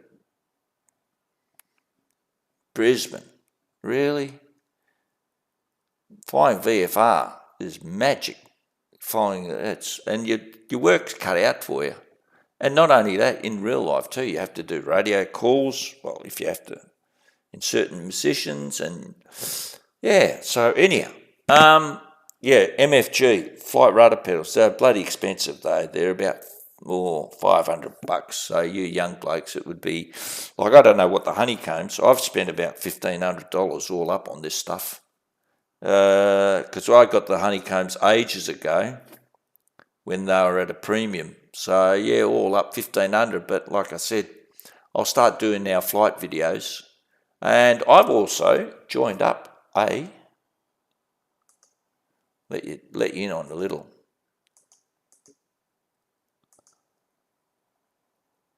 Walker Air Transport. That's it there. And I reckon I've joined other, but yeah, this is me here. There we go. See, I'm only just look at this logbook. Oh, this is terrible. I've just started. Look, 3 flights, all in a crappy 172, but that was just to get me going, you know. Now later on, I'll start doing flights in the Piper Arrow. I've got the Turbo 3 and 4. And I'll start doing some videos, and not necessarily about flying, because there's 10 million people out there who can fly better than me, but it'll be more about the radio calls and what you need to say and to who you need to talk to. That'll be it. So it'll be like, for example, I'll start off maybe at Jandicott, where I'm from. Well, I don't live in Jandicott, but this is my area. Qantas 231, descent to 10,000, QNH 1012.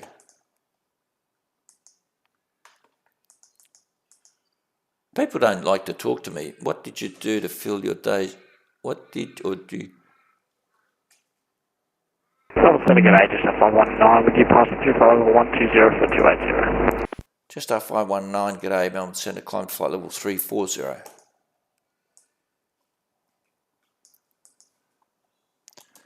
Just F519, good day, Melbourne Centre, climb to flight level 340. Climb 340, just F519. Qantas 231, descend to 10,000, QNH 1012.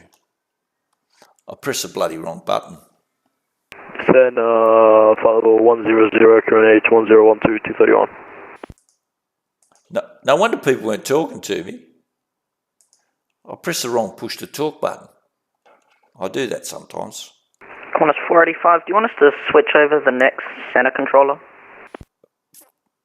485, Roger. I've been trying to get him for ages. He's obviously busy. Yeah, can you contact me 12375? Cheers.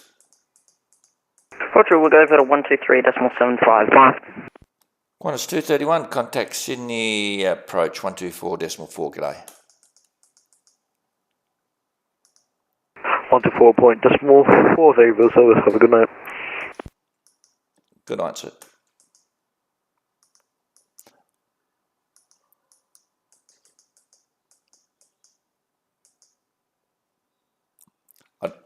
I don't know how to get rid of this LNR.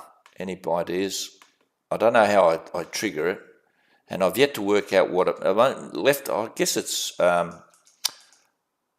your deviation from track. I'm not sure anybody work.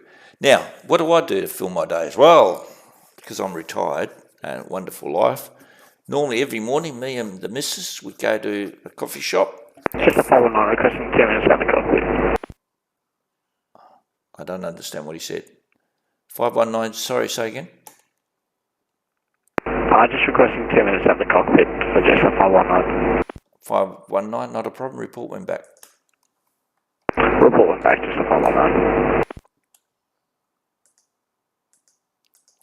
Yeah, so me and the missus, we go and have a coffee and have a bit of a chat with a couple of the lads down at the coffee shop that we know, have a bit of a laugh. I'll do a bit of shopping with the missus, and then I come home, do a bit of air traffic controlling. Then I probably, if I'm in the mood, I'll make a video, or I'll watch, as you saw before, in my previous life, I loved the snooker. It was my passion. I'll watch a couple of snooker videos, especially, like I said, this guy, he's an Australian. He just won a competition. That guy there, awesome player. Awesome Unity player. 730 descending to flight level 210. Unity 730, thanks. Melbourne Centre, g'day, United 880, flight level 410. United 880, g'day, Melbourne Centre.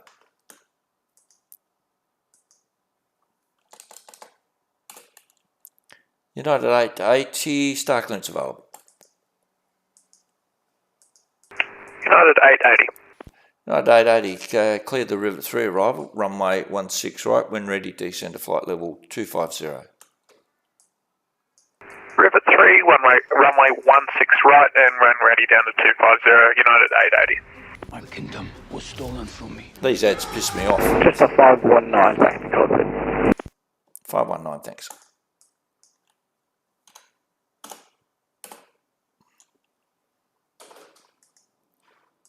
BVX.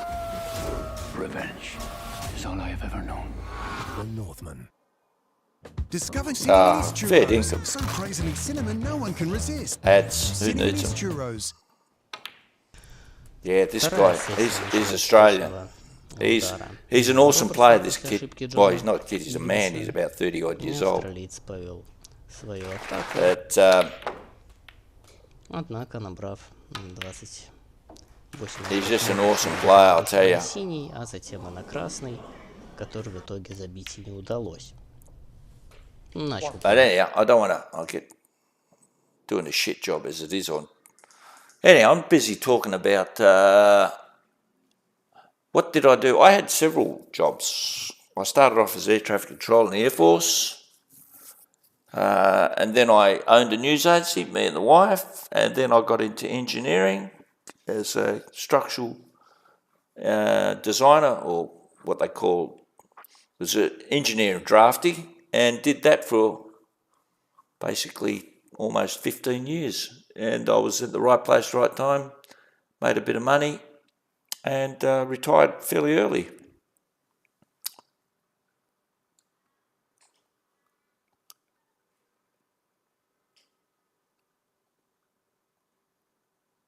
Yeah, I know.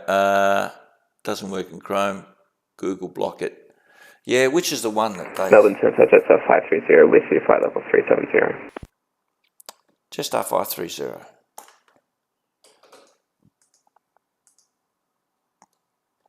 Unity 730, descend to 10,000, Sydney QNH 1012. Now, press the right button, I should have. Unity 730. Yeah, sorry, go ahead for Unity 730. Descend to 10,000, QNH 1012. 10,000, QNH 1012, Unity 730.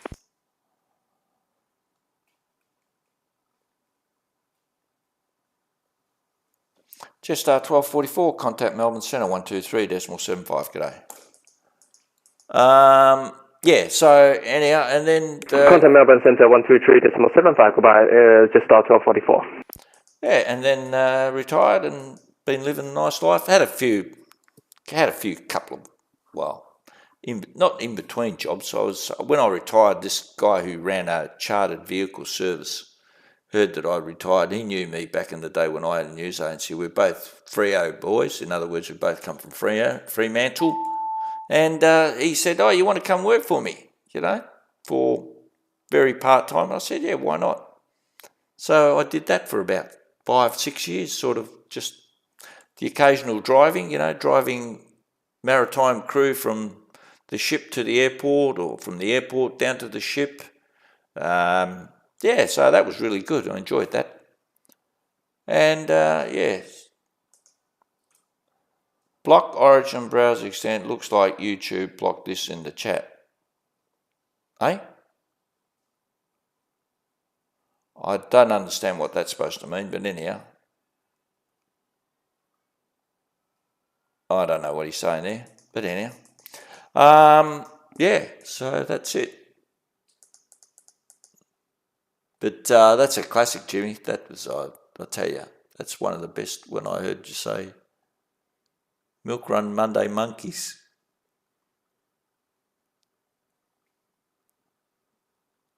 Actually, there's a bit of chat going on. Gee, I might have become as popular as Mr. Bugle Boy.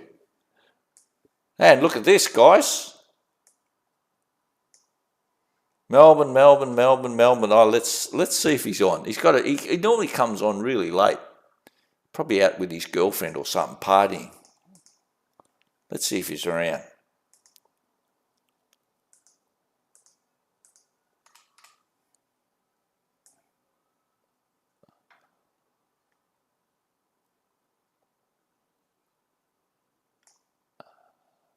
Nah, he's not on tonight.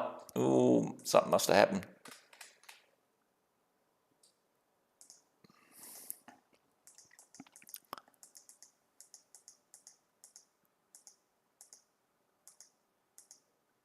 YouTube blocks you from mentioning that browser extension to block ads in YouTube.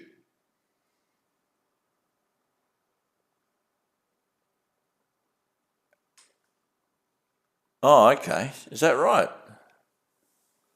So YouTube blocks you from mentioning that browser extension to block ads in YouTube.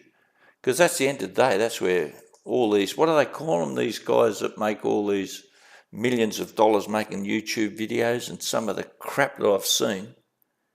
Jesus. Think how in the hell did they get 7 million views, you know? And it's just, they're talking shit. Mind you, I'm talking shit sometimes too, so. But I talk useful shit. These guys just dribble shit. Well, I hope I'm useful anyhow. I hope somebody learns from it. That's all I want to do. I want to hopefully teach people, and because, you know, aviation business, this is not easy, I'll tell you. It's not easy to get your head around all this. It's demanding. But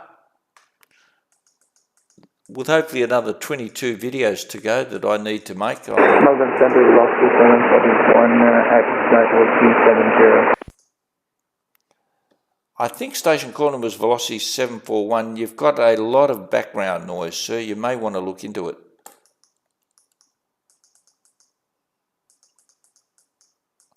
That was terrible. Yeah, so anyhow, that was me. That's my brief history of me. And, yeah.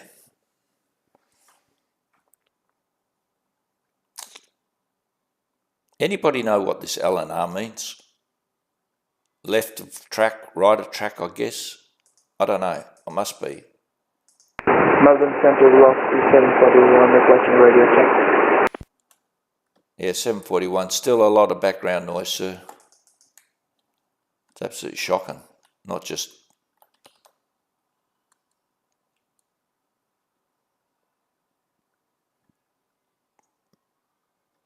Unity 730, contact Sydney Approach, 124.4, good night. Sydney Approach, 124.4, see ya. Thank you very much for the ATC, Unity 730.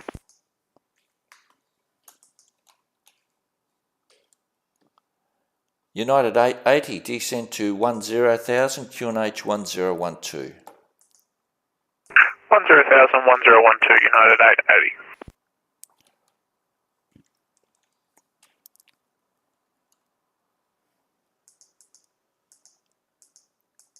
Oh yeah, that's what I think, but how do you get rid of it? That's all. Center Velocity 741, requesting radio check.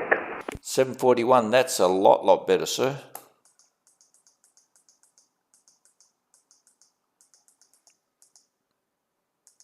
From the label definition file, the left and right on Unity is for weather deviation, left and right. Roger that, Velocity 741, currently at flight level 370, direct to non-up.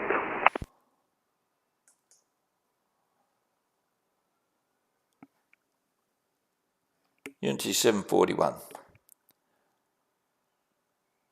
Try left clicking on it. Yeah, I did. I left clicked. And I go, none. No. None. I have no idea. I don't know how to get rid of it. Center velocity 741 requesting 10 minutes out of cockpit.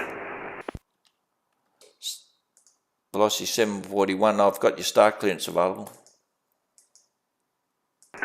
Alright, with that, give me the star clearance. 741, you cleared the river 3 arrival, runway 16 right, when ready, descend to flight level 250.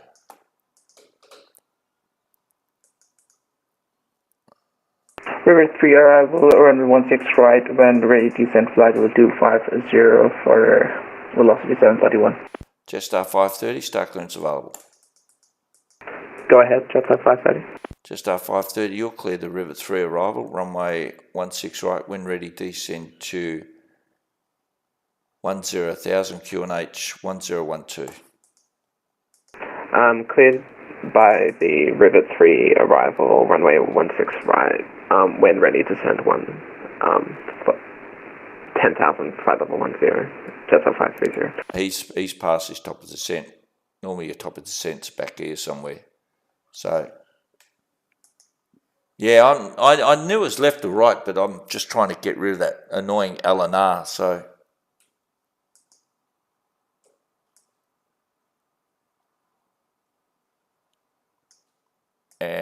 anyhow, I'm not sure.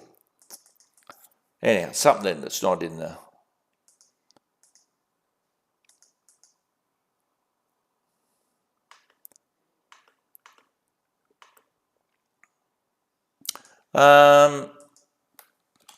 anything else?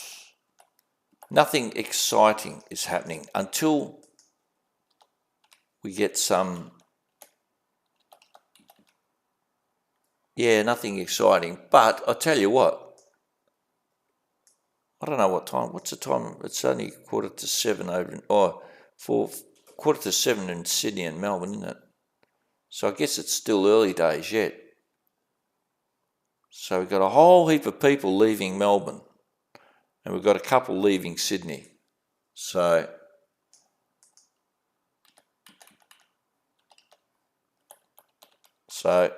happy days. It's going to be fun. Yeah, middle clicking might toggle it on and off. Yeah, it might do too, but middle clicking, I don't know. Anyhow, that I can't do anything with that. I'm not controlling. Jetstar 519, contact Melbourne Centre 123.75. G'day. Over 123.75, Jetstar 519, thank you. So, yes, so I expect you guys to, I implore, just get yourself a GA aircraft and do some VFR and know how to do radio calls, you know, even you guys live out Bankstown way, or if you live at near in Adelaide, Parafield, or if in Perth, you're Jandicott. See if you can, you know, you've got ability to get these charts and just see if you can. Now, this is a thing. I know you guys, if you're going to fly VFR, download that. Do yourselves a favour. Download this because I'll show you. I'll do a search. And I'll do YPJT, which is Jandicott. And there's Jandicott, right? And look at this. See all these points here? I put these in, by the way, but they're still... These are all the reporting points. So you can basically flight plan from Jandicott. You can, you know, add this. I haven't started the flight plan, but basically what you do, you start the flight plan, know how to use this, and you could fly, and you see here, this is FREM, Fremantle, but this is the golf course, because there's the golf course. This is what they use to track outbound to go to the north, or this is when they're tracking from the north down here, down to the powerhouse, and then they go over here, and they report at the far out, I forgot this, Adventure World.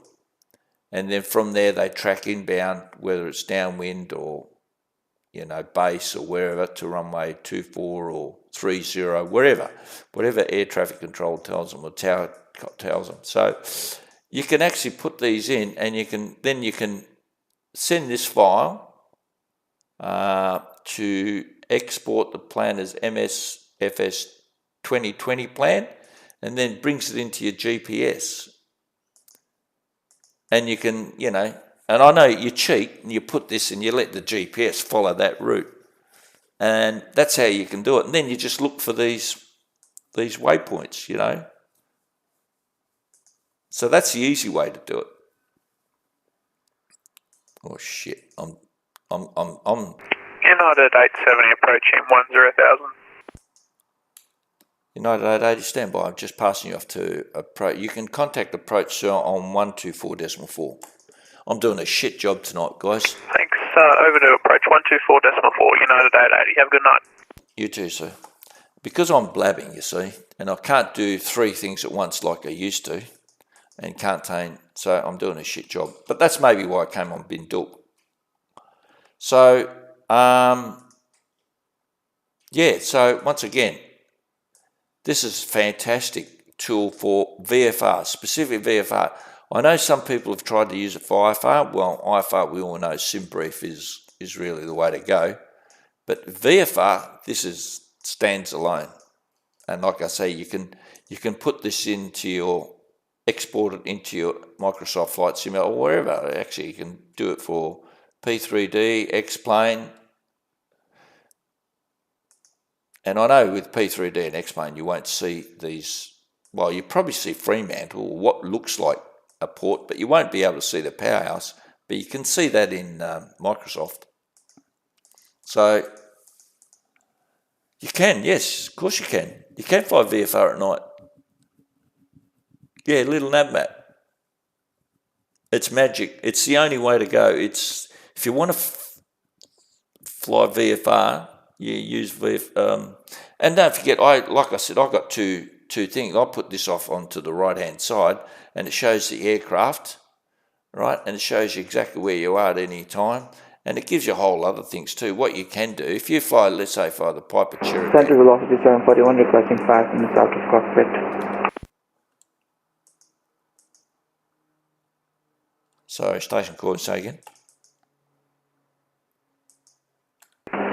Center velocity 741, requesting 5 minutes out of cockpit. 741, not a problem.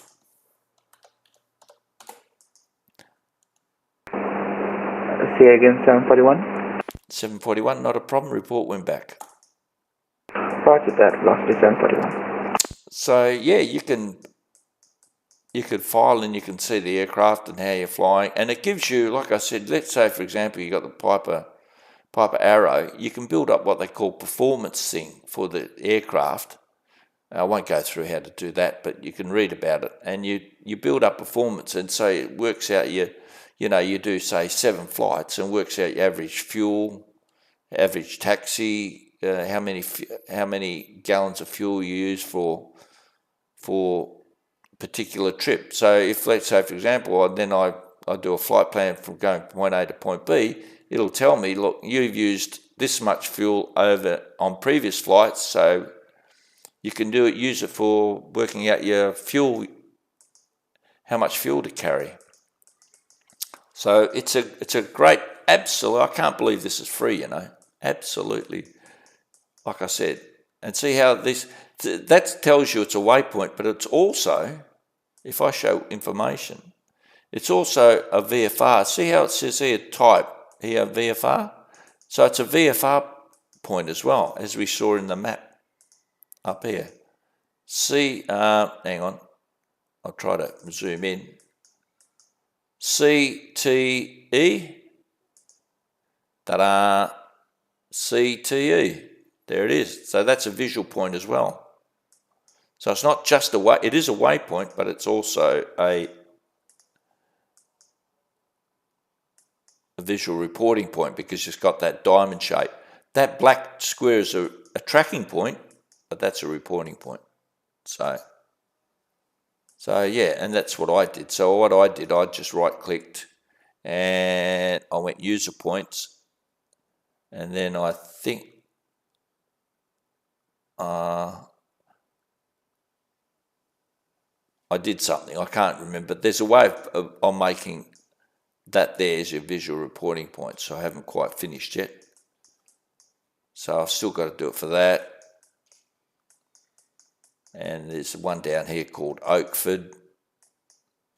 That there, see where you've got the confluence of two roads, that's a visual reporting point.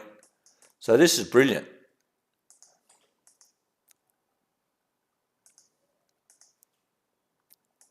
Boy, I'm doing a shit job tonight.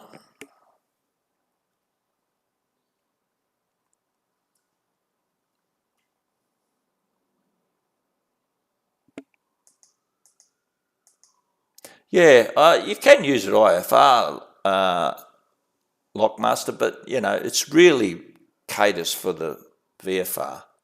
Because once you're IFR, more often than not, you're doing big trips.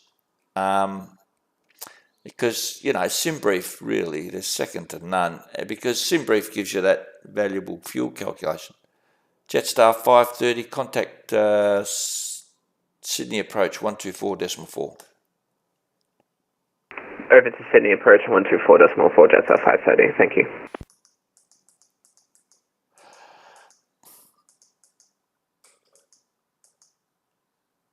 So, yeah, little nav map. I can't believe this guy, if he'd marketed this, he would have made a fortune. But, and it gives you all this other stuff. I mean, this is... Center velocity 741, back in cockpit. 741.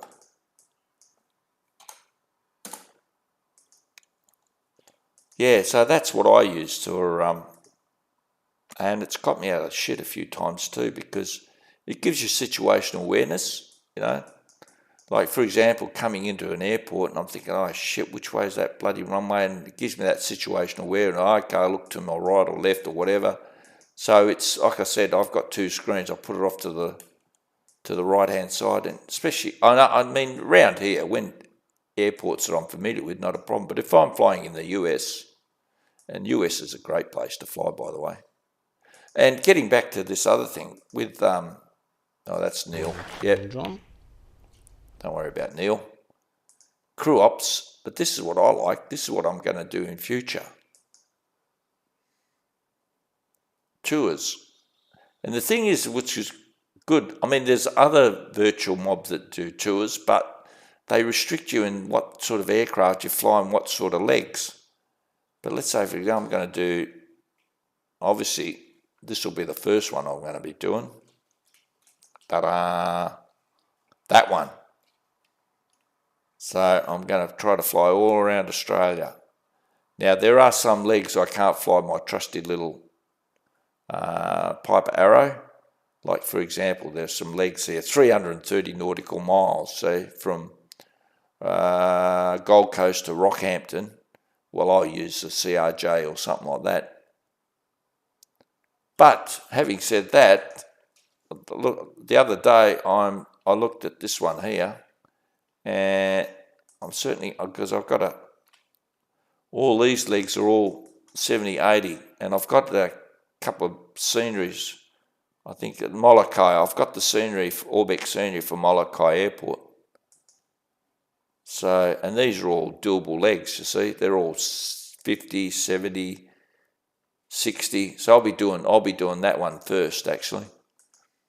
And then later on I'll probably...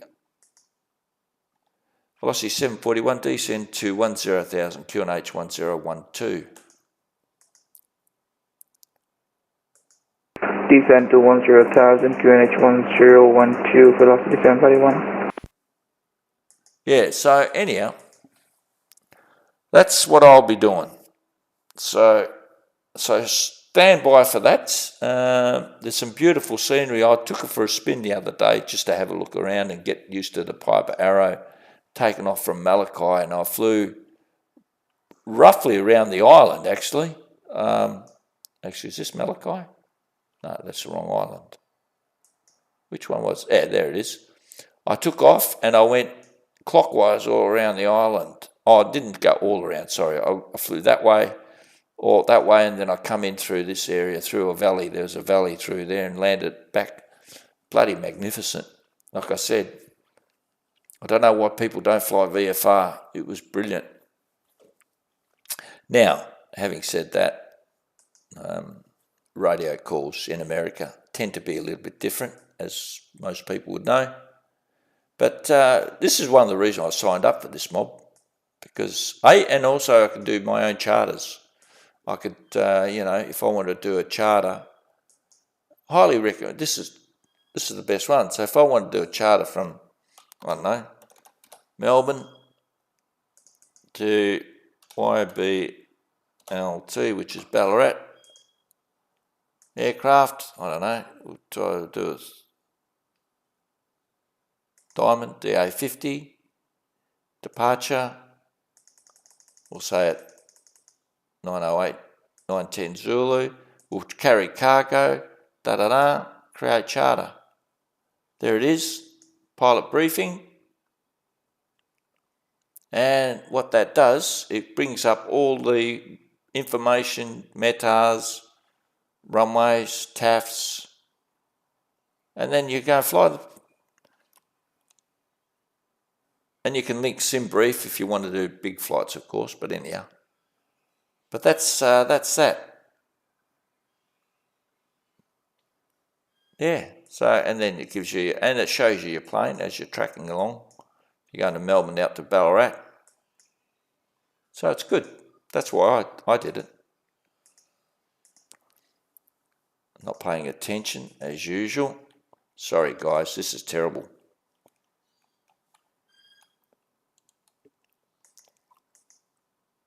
What's Greg doing? Oh, 330. Okay, that's not a problem.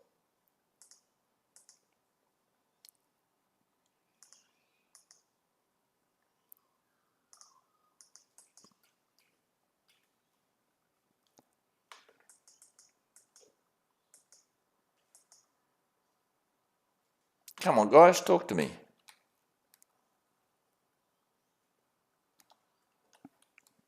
Pretty impressed with Walker so far. Yes, Chris.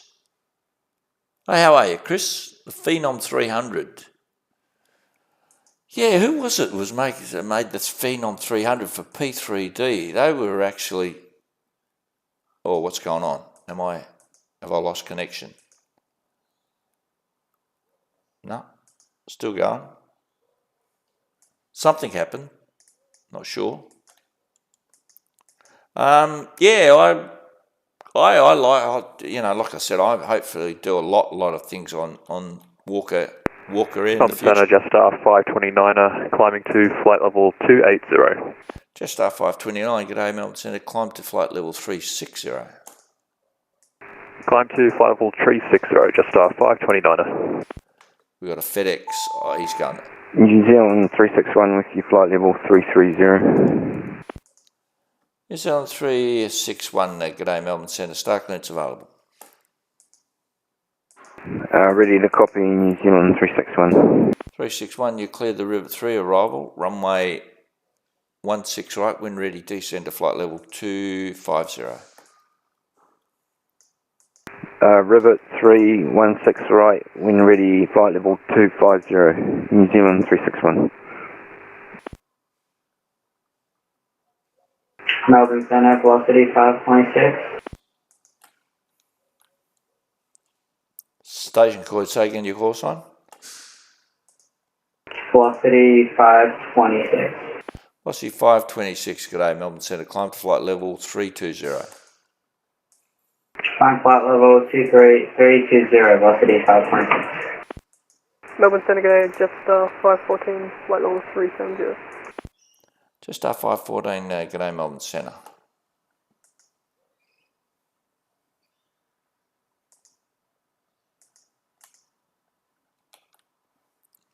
Looks like a few good destinations.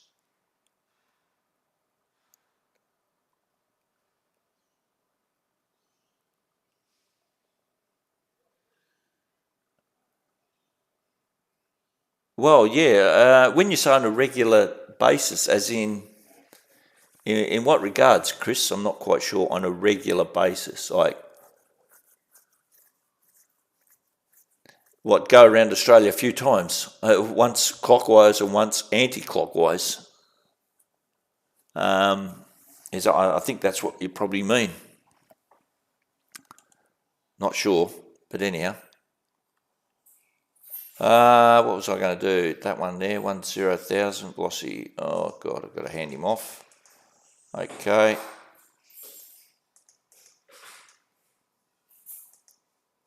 Velocity 741, contact Sydney Approach, 124.4, good night. Contact Sydney Approach, 124.4, reply, velocity 741.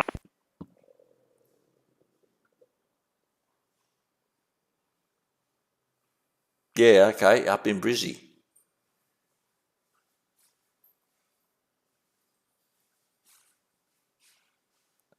Friday over, Sunday over. Yeah, I'll be in for that. Don't worry about that. How do you decide what flight level you want them to stay at?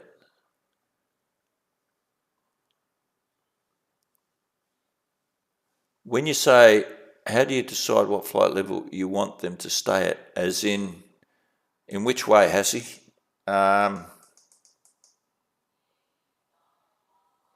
You mean like, for example, this guy or this guy when they call you?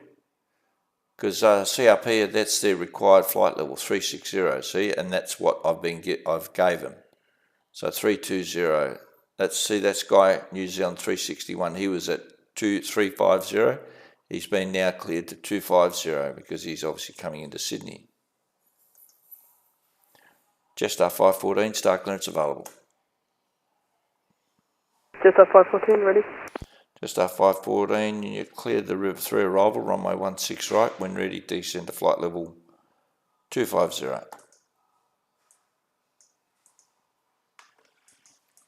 Copy that, and I clear the River 316 right. Now descending 250, Jetstar 514. I'm not sure if that's what you're asking, Hassie. How do you decide what flight level? Brisbane, an interesting airspace since you've got Maroochydore Class Delta, Archerfield Class D, yep, Amber and Gold Coast Approach. All within the... Yep, that's exactly right, Paddy. Okay, and so, yep, you've answered your own question, have you, Hassie?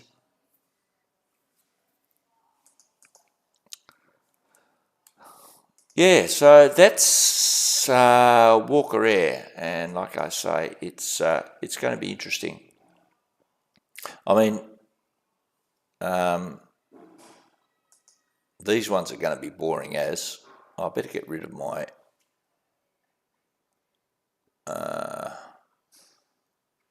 my bids. Yeah, see that? My bids. That because I've made that charter, so I can bin it. Delete the bid. Bang, gone. You know, like these ones here, some of these are just boring as,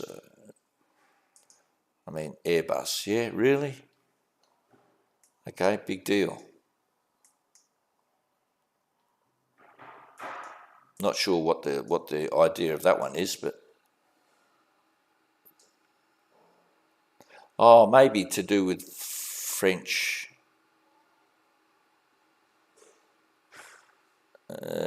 Toulouse, yeah, I can understand why that's...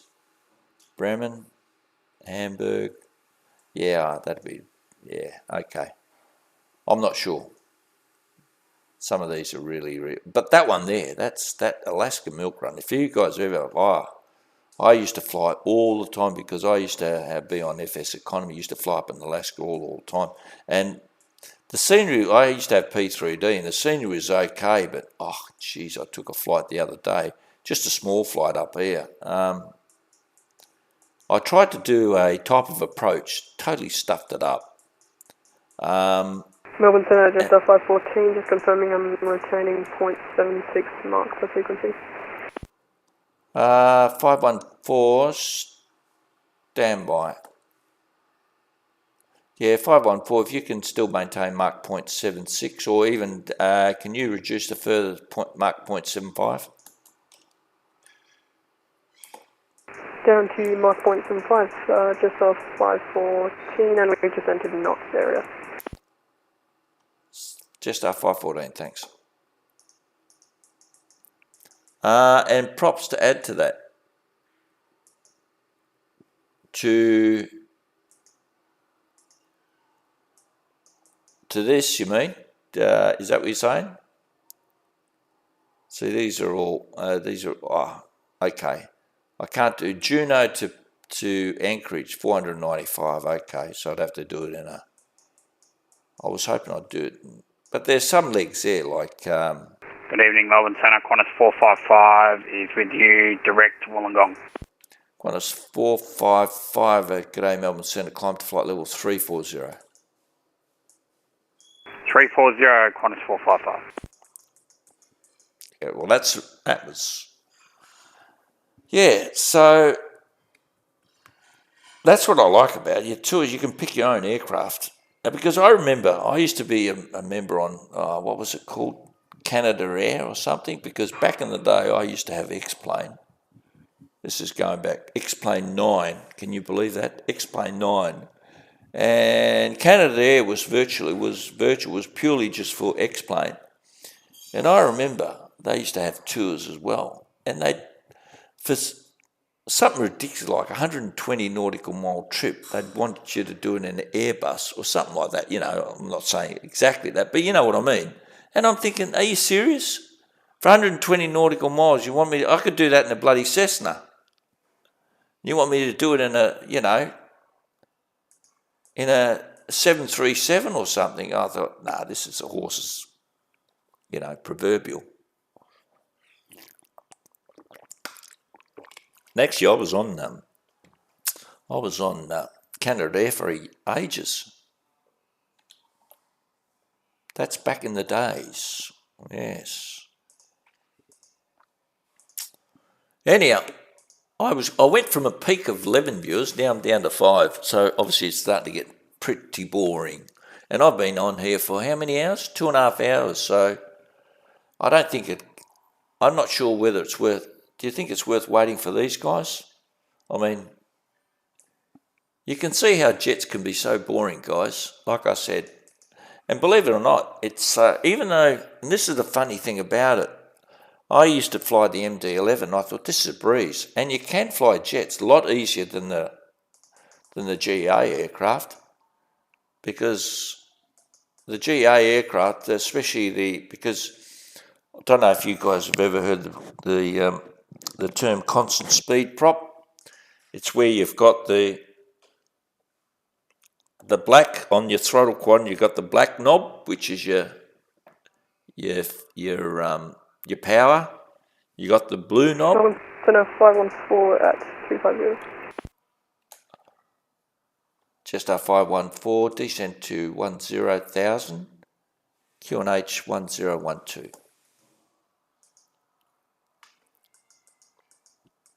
Down to 10,000 and QNH 1012. New Zealand 361, descent to 9,000, QNH 1012. 9,000 QNH 1012, New Zealand 361. And what was I talking about? Props? No.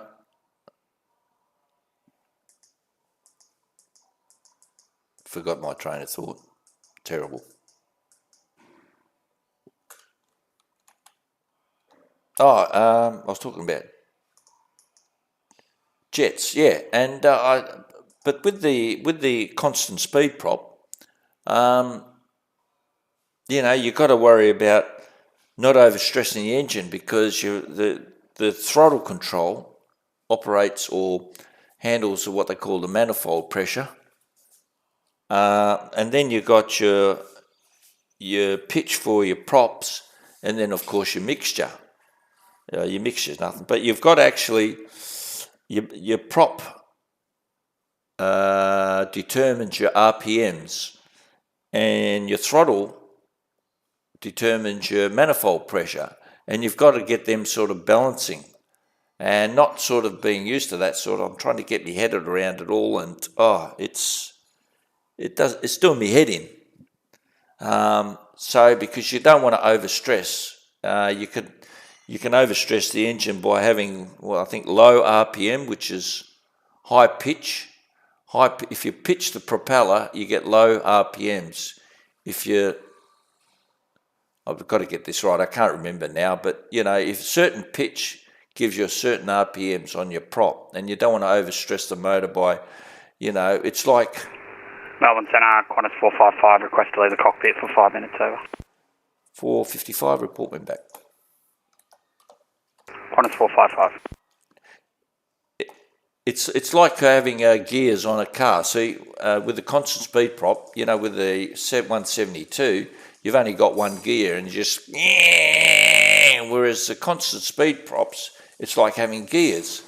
But you don't want to overstress the engine. It's like having full power and you're still on first gear. You're going to stuff up your engine. So that's the beauty with this. But, it takes a bit of getting used to. But it's fun, like I said. And unfortunately, with this, like the real world, I guess, the Just Flight Piper Arrow doesn't have VNav. So you've got to constantly... They've made a click spot where you just click on something and it'll hold your altitude. Whereas in the Cessna and the 172, the autopilot, you could hold the altitude. So I don't know why that's... But anyhow, it is what it is. So you've always got to watch your altitude. It's definitely challenging. But like I said, it does your head in.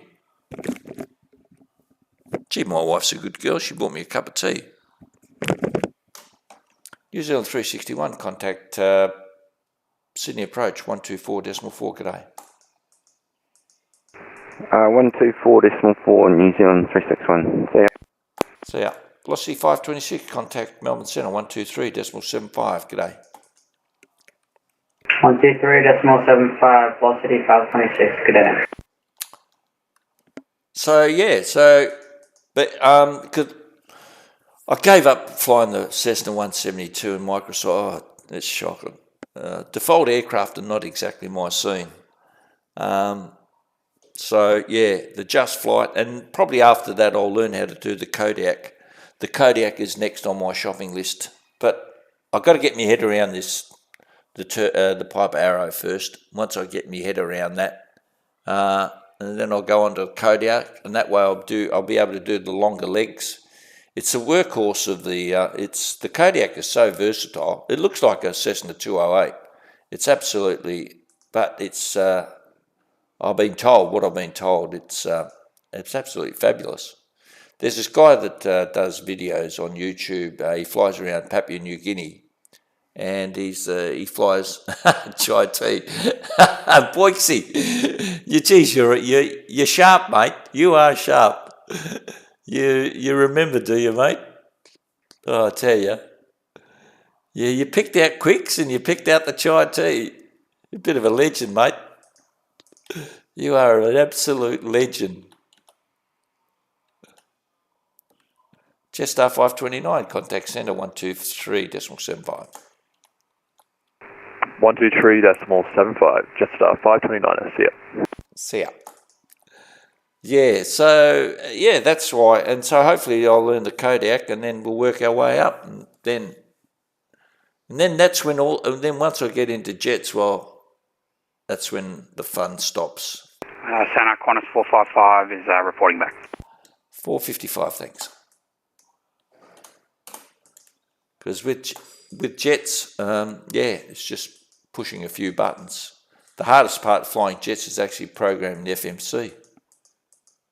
Otherwise, it's just push a few buttons, sit there, monitor your instruments, push another few buttons, and then on final, wow, disengage the autopilot. Whoop-de-doo. 100%. Yep, that's right, Boixie.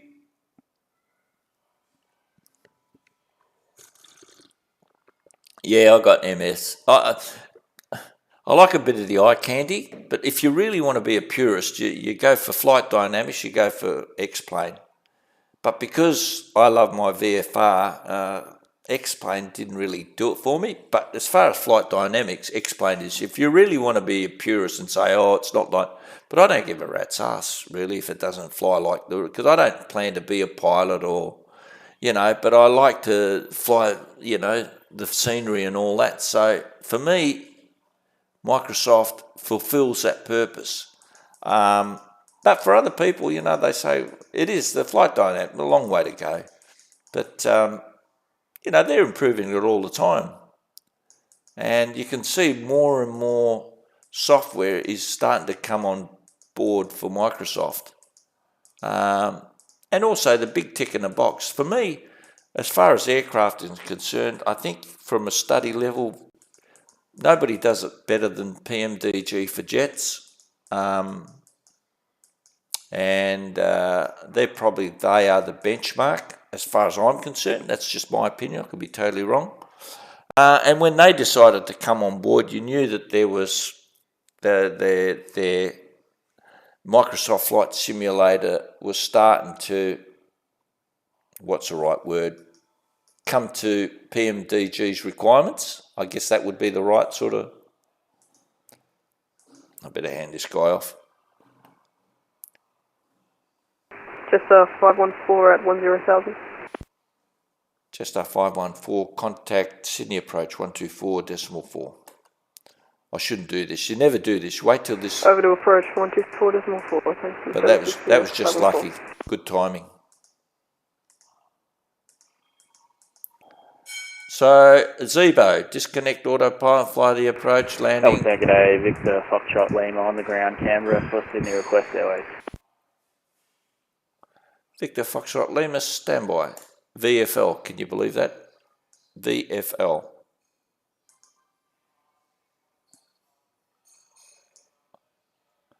Is an Airbus.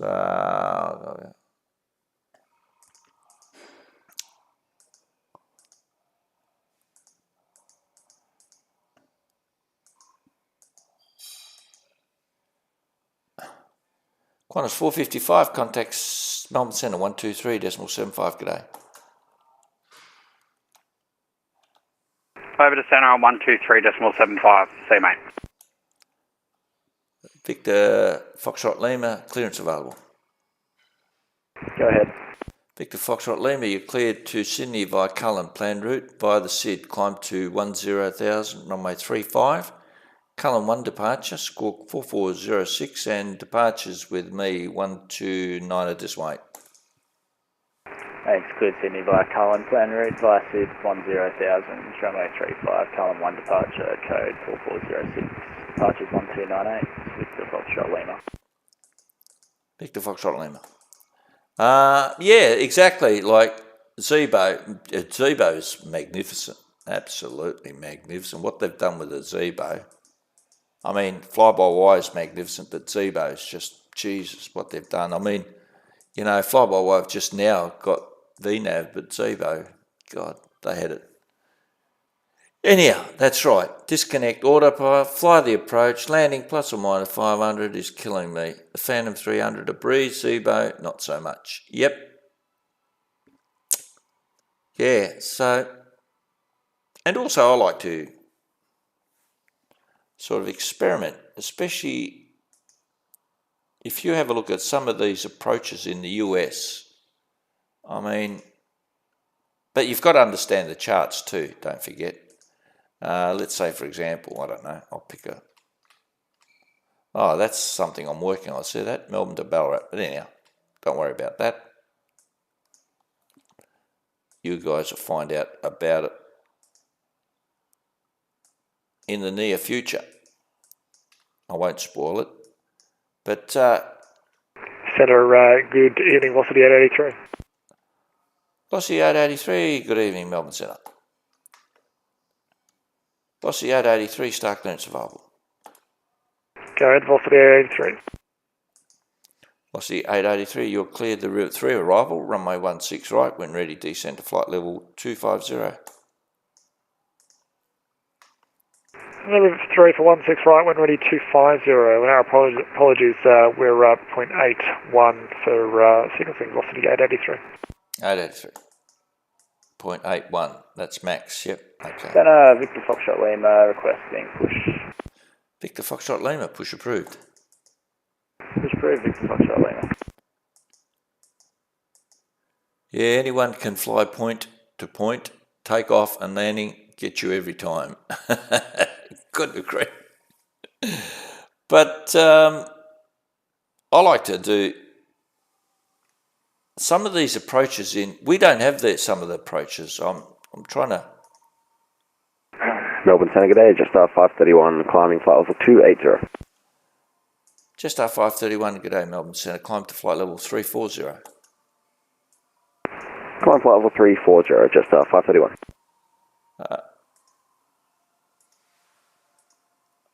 Salt Lake City. I love, and also you get the charts too. Now have a look at this. See, LDA. What the hell is that?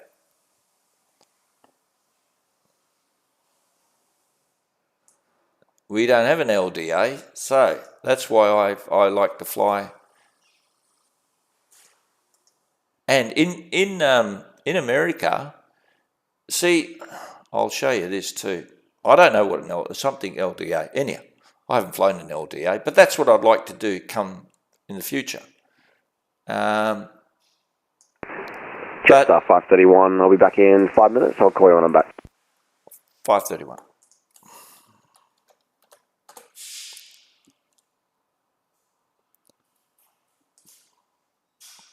But you better take good care of me. I am flying velocity 352. Oh, where are you? Velocity 352. Where are you? Holy shit, look at all this. Oh shit, they heard about me. Mind you though, look at Greg. He's a champion, that guy. Look at the way he's sequenced all this. He's absolutely brilliant. Where are you? Velocity 532. Am I going mad? Velocity 532. Where are you, Boyksy?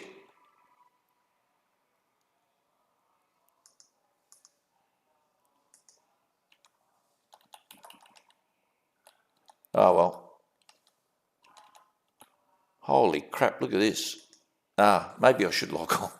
Be a prick. Yeah, okay, that's it. Localizer direction 8 approach. So it's an ILS but not an ILS. That's basically it. But I'll show you something. This is brilliant. This does your head in. I'll try to see how you got this shaded here, right? And this is obviously an ILS or localizer, and you got the shaded.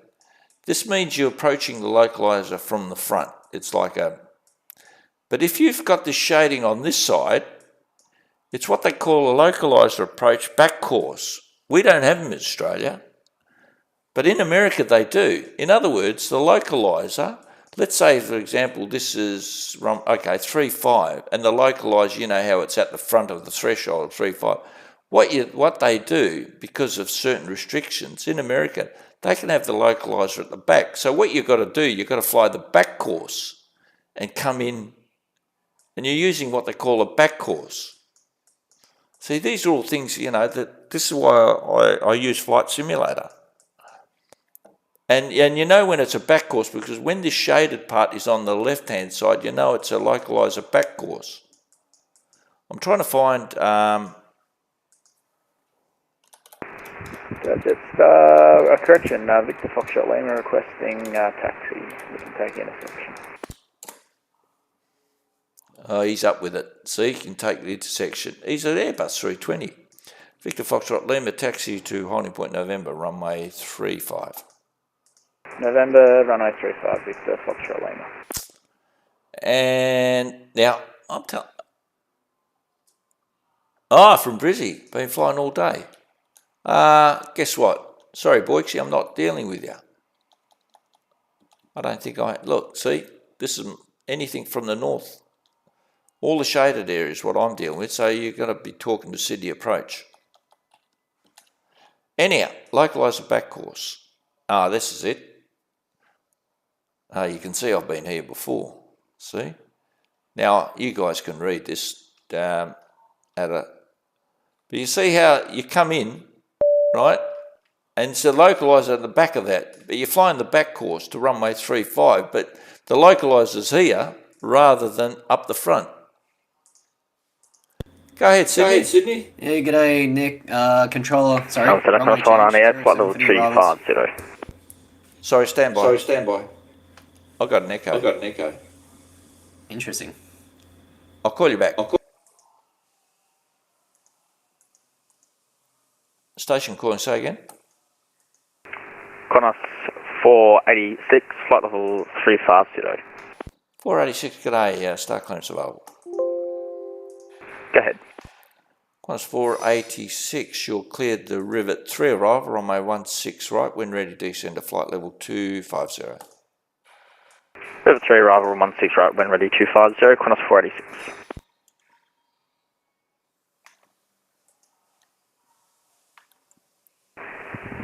And Center Victor Foxtrot Lima is ready. Victor Foxtrot Lima, contact me on runway 35, clear for takeoff. Clear for takeoff, Victor Foxtrot Lima. I'm copping all the crap now, and I'm going to be drinking my chai tea. Oh, that is, cool. So yeah, that's, and I've seen a few. I'm trying to work out I think he's got a chart here. There it is. See how this guy, it's on the left-hand side, that shading? See, localiser back course, runway 17 right for Grand Forks, North Dakota. Good evening, Qantas 715, climbing to flight level 280. 1715, good evening, Melbourne Center, climb to flight level 300. Climb to flight level 300, Qantas 715. So that's something, I think it's 07 Nick, as Sinita said. Shit. Oops. Velocity 883 centre. Go ahead, velocity 883. Velocity 883, there's been a change of ADA, so runway 07 is now available. Did you want to amend to 07, sir?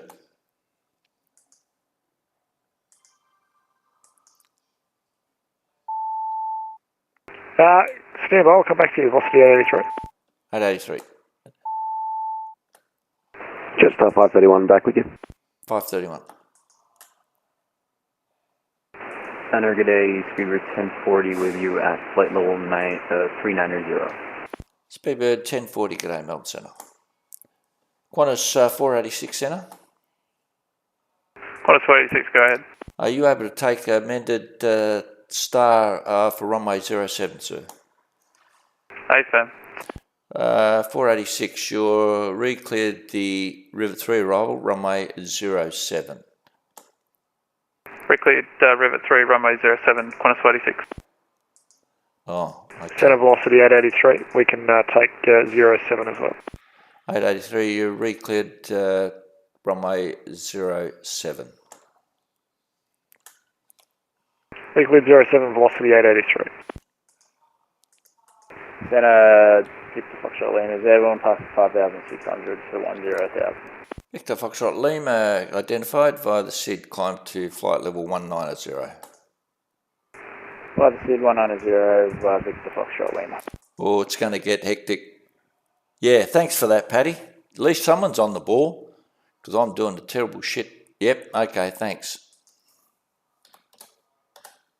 Yep.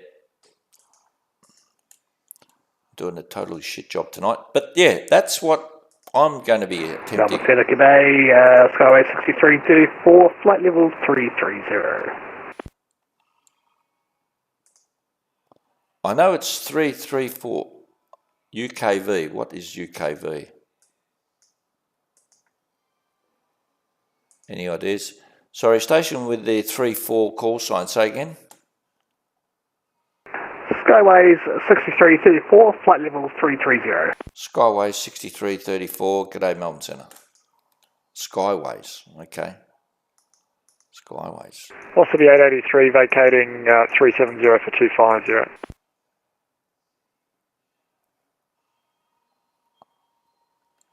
883, thanks. This is going to get messy. Oh, look at this. He's vectoring and all sorts of shit. Oh, this is going to get ugly. Whoa, it's going to get ugly. Oh, maybe. Oh, can I? Anyhow,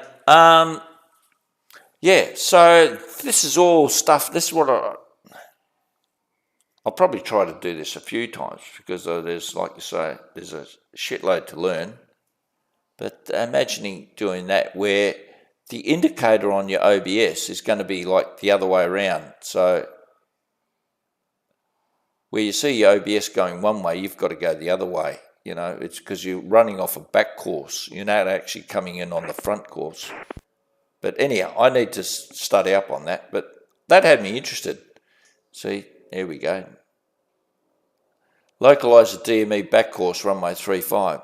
Imagine doing that. That gets me excited.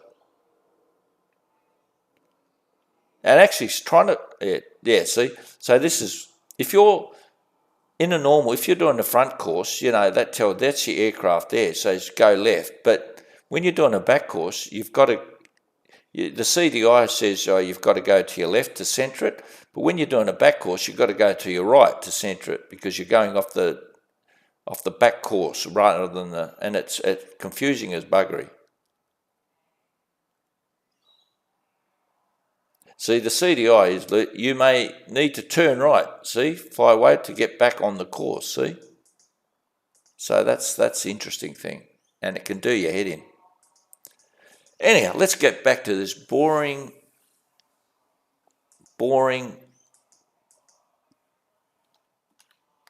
oh God, Qantas 540. I wonder if there's any, I actually forgot to look up, normally I look up any holds along here.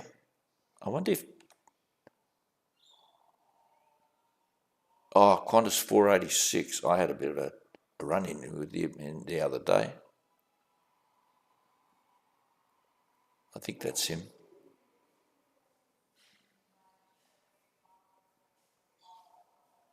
Yeah, I think so. Yep.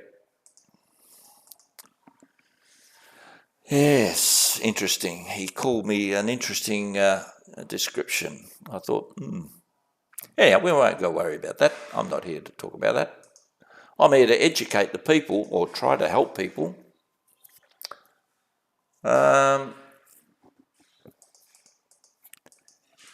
So I've been on for 3 hours, can you believe? And it's 5:35 over here. Now I'm gonna, if I log off, it looks like I'm gonna cop out because I can smell dinner at the moment. Will it look bad if I log off, guys? I better give them a warning. I better tell them, look.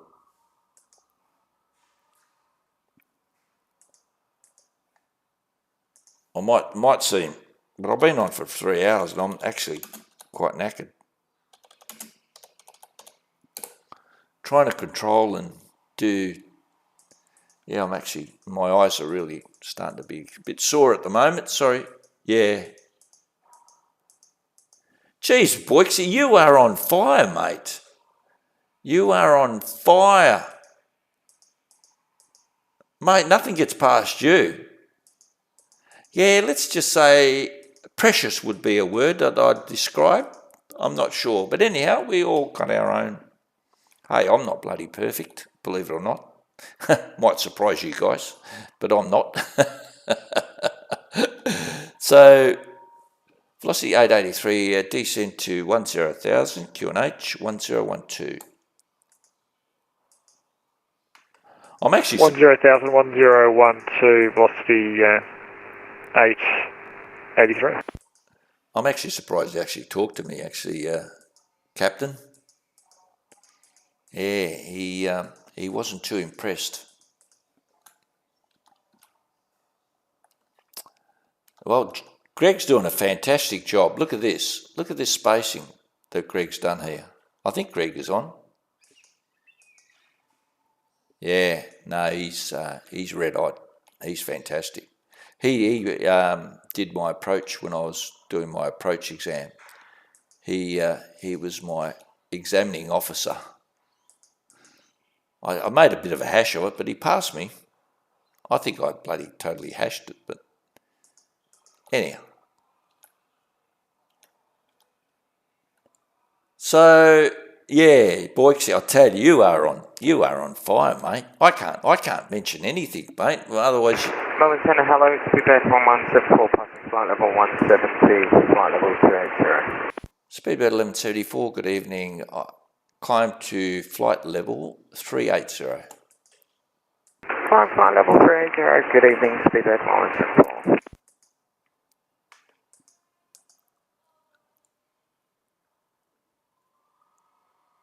Okay, yeah, that's a good idea, Justin. Melbourne Centre, good evening, Rex 117 on the climb, passing flight level 200, heading 210. Rex 117, good day, climb to flight level 360. Flight level 360, Rex 117. Yeah, I've got to keep him under this guy. Yeah, Scala 6334, just going to be reaching top of descent shortly, so just looking for star clearance, if I can. Unity 6334, Roger, you cleared the Rivet 3 arrival, runway 07, wind ready, descend to flight level 250. Cleared the Rivet 3 arrival into runway 07, wind ready, descend, flight level 250, Scala 6324. Skyways, sorry, Skyways. Melbourne Centre, good evening. Qantas 450 with you, flight level 370, looking for my star for Sydney. Qantas 450 standby. Where is he? Where is he? Qantas 450, have I lost him? Speedbird 1040, any idea what runway is active for the night? Qantas 450, you're cleared the River 3 arrival, runway 07, wind ready, descent to flight level 250. Just say again the runway for Qantas 450? Qantas 450, runway 07. Cleared for 07, Rivet 3 arrival, we're descending to flight level 250 for Qantas 450. Victor Foxtrot Lima, you're cleared the Rivet 3 arrival, runway 07, descend to 10,000, QNH 1012. Rivet 3 for runway 07 and when ready down to 10,000, copy the QNH for Victor Foxtrot Lima. Speedbird 1040, you're cleared the Rivet 3 arrival, runway 07, wind ready, descend to flight level 1, correction 250. Speedbird 1040, Rivet 3 arrival, runway 07, and when ready, descend to flight level 250. Center velocity 59, approach contact there, Cullen, and limited to Mach decimal 76 by the previous controller. Two in together, I think velocity 859, go ahead. Yeah, velocity 859 is flight level 370, direct Cullen, and speed limited to Mach decimal 76 by control. Qantas 450, Roger, standby for your clearance, break. Qantas 486, descend to 10,000, QNH 1012. 10,000, 1012, 486, thanks.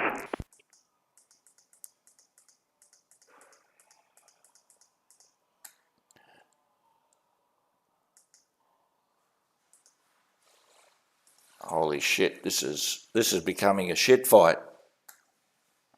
How do I...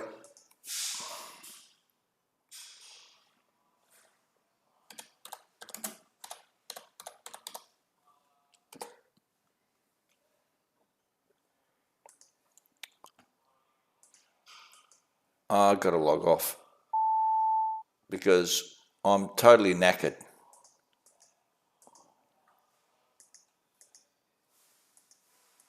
Melbourne Centre, Compass 2573 is on the ground at Canberra, ready for IFR clearance to Sydney. Station calling out Canberra, Compass 7573. I'm just about to log off, sir. You can go to Unicom 122, decimal 8. Number 212 to display, Kappa 7573.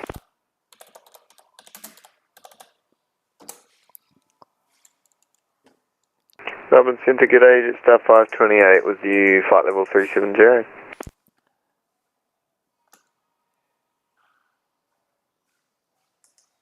Just our 528.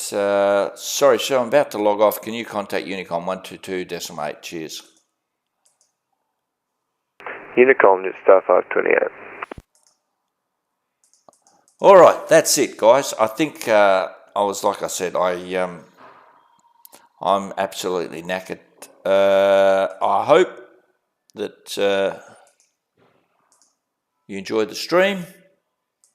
I certainly enjoyed bringing it to you, and it's getting busy. Yeah, I know, but I was knackered. I wasn't, because I'm absolutely knackered. My eyes are starting to burn a bit, and that's not a good sign. I've been over for 3 hours. I've been sitting on my ass for 3 hours. So, yeah, I'm not making excuses. I just know that I wasn't able to handle that sort of crap happening, and it just looked bad on me. Probably already looked bad on me now. So, yeah, okay. Well, thanks a lot, guys. You've been absolutely fabulous. And Boyksy, I'm never going to mention anything ever again, mate, because I tell you, you're a show. You must have razor blades for breakfast, mate. I'm telling you. You're absolutely fantastic. All right. Well, thanks, guys. I appreciate you being online. Keep me entertained as usual. And hopefully next time it'll be hopefully a flight video, a flight stream.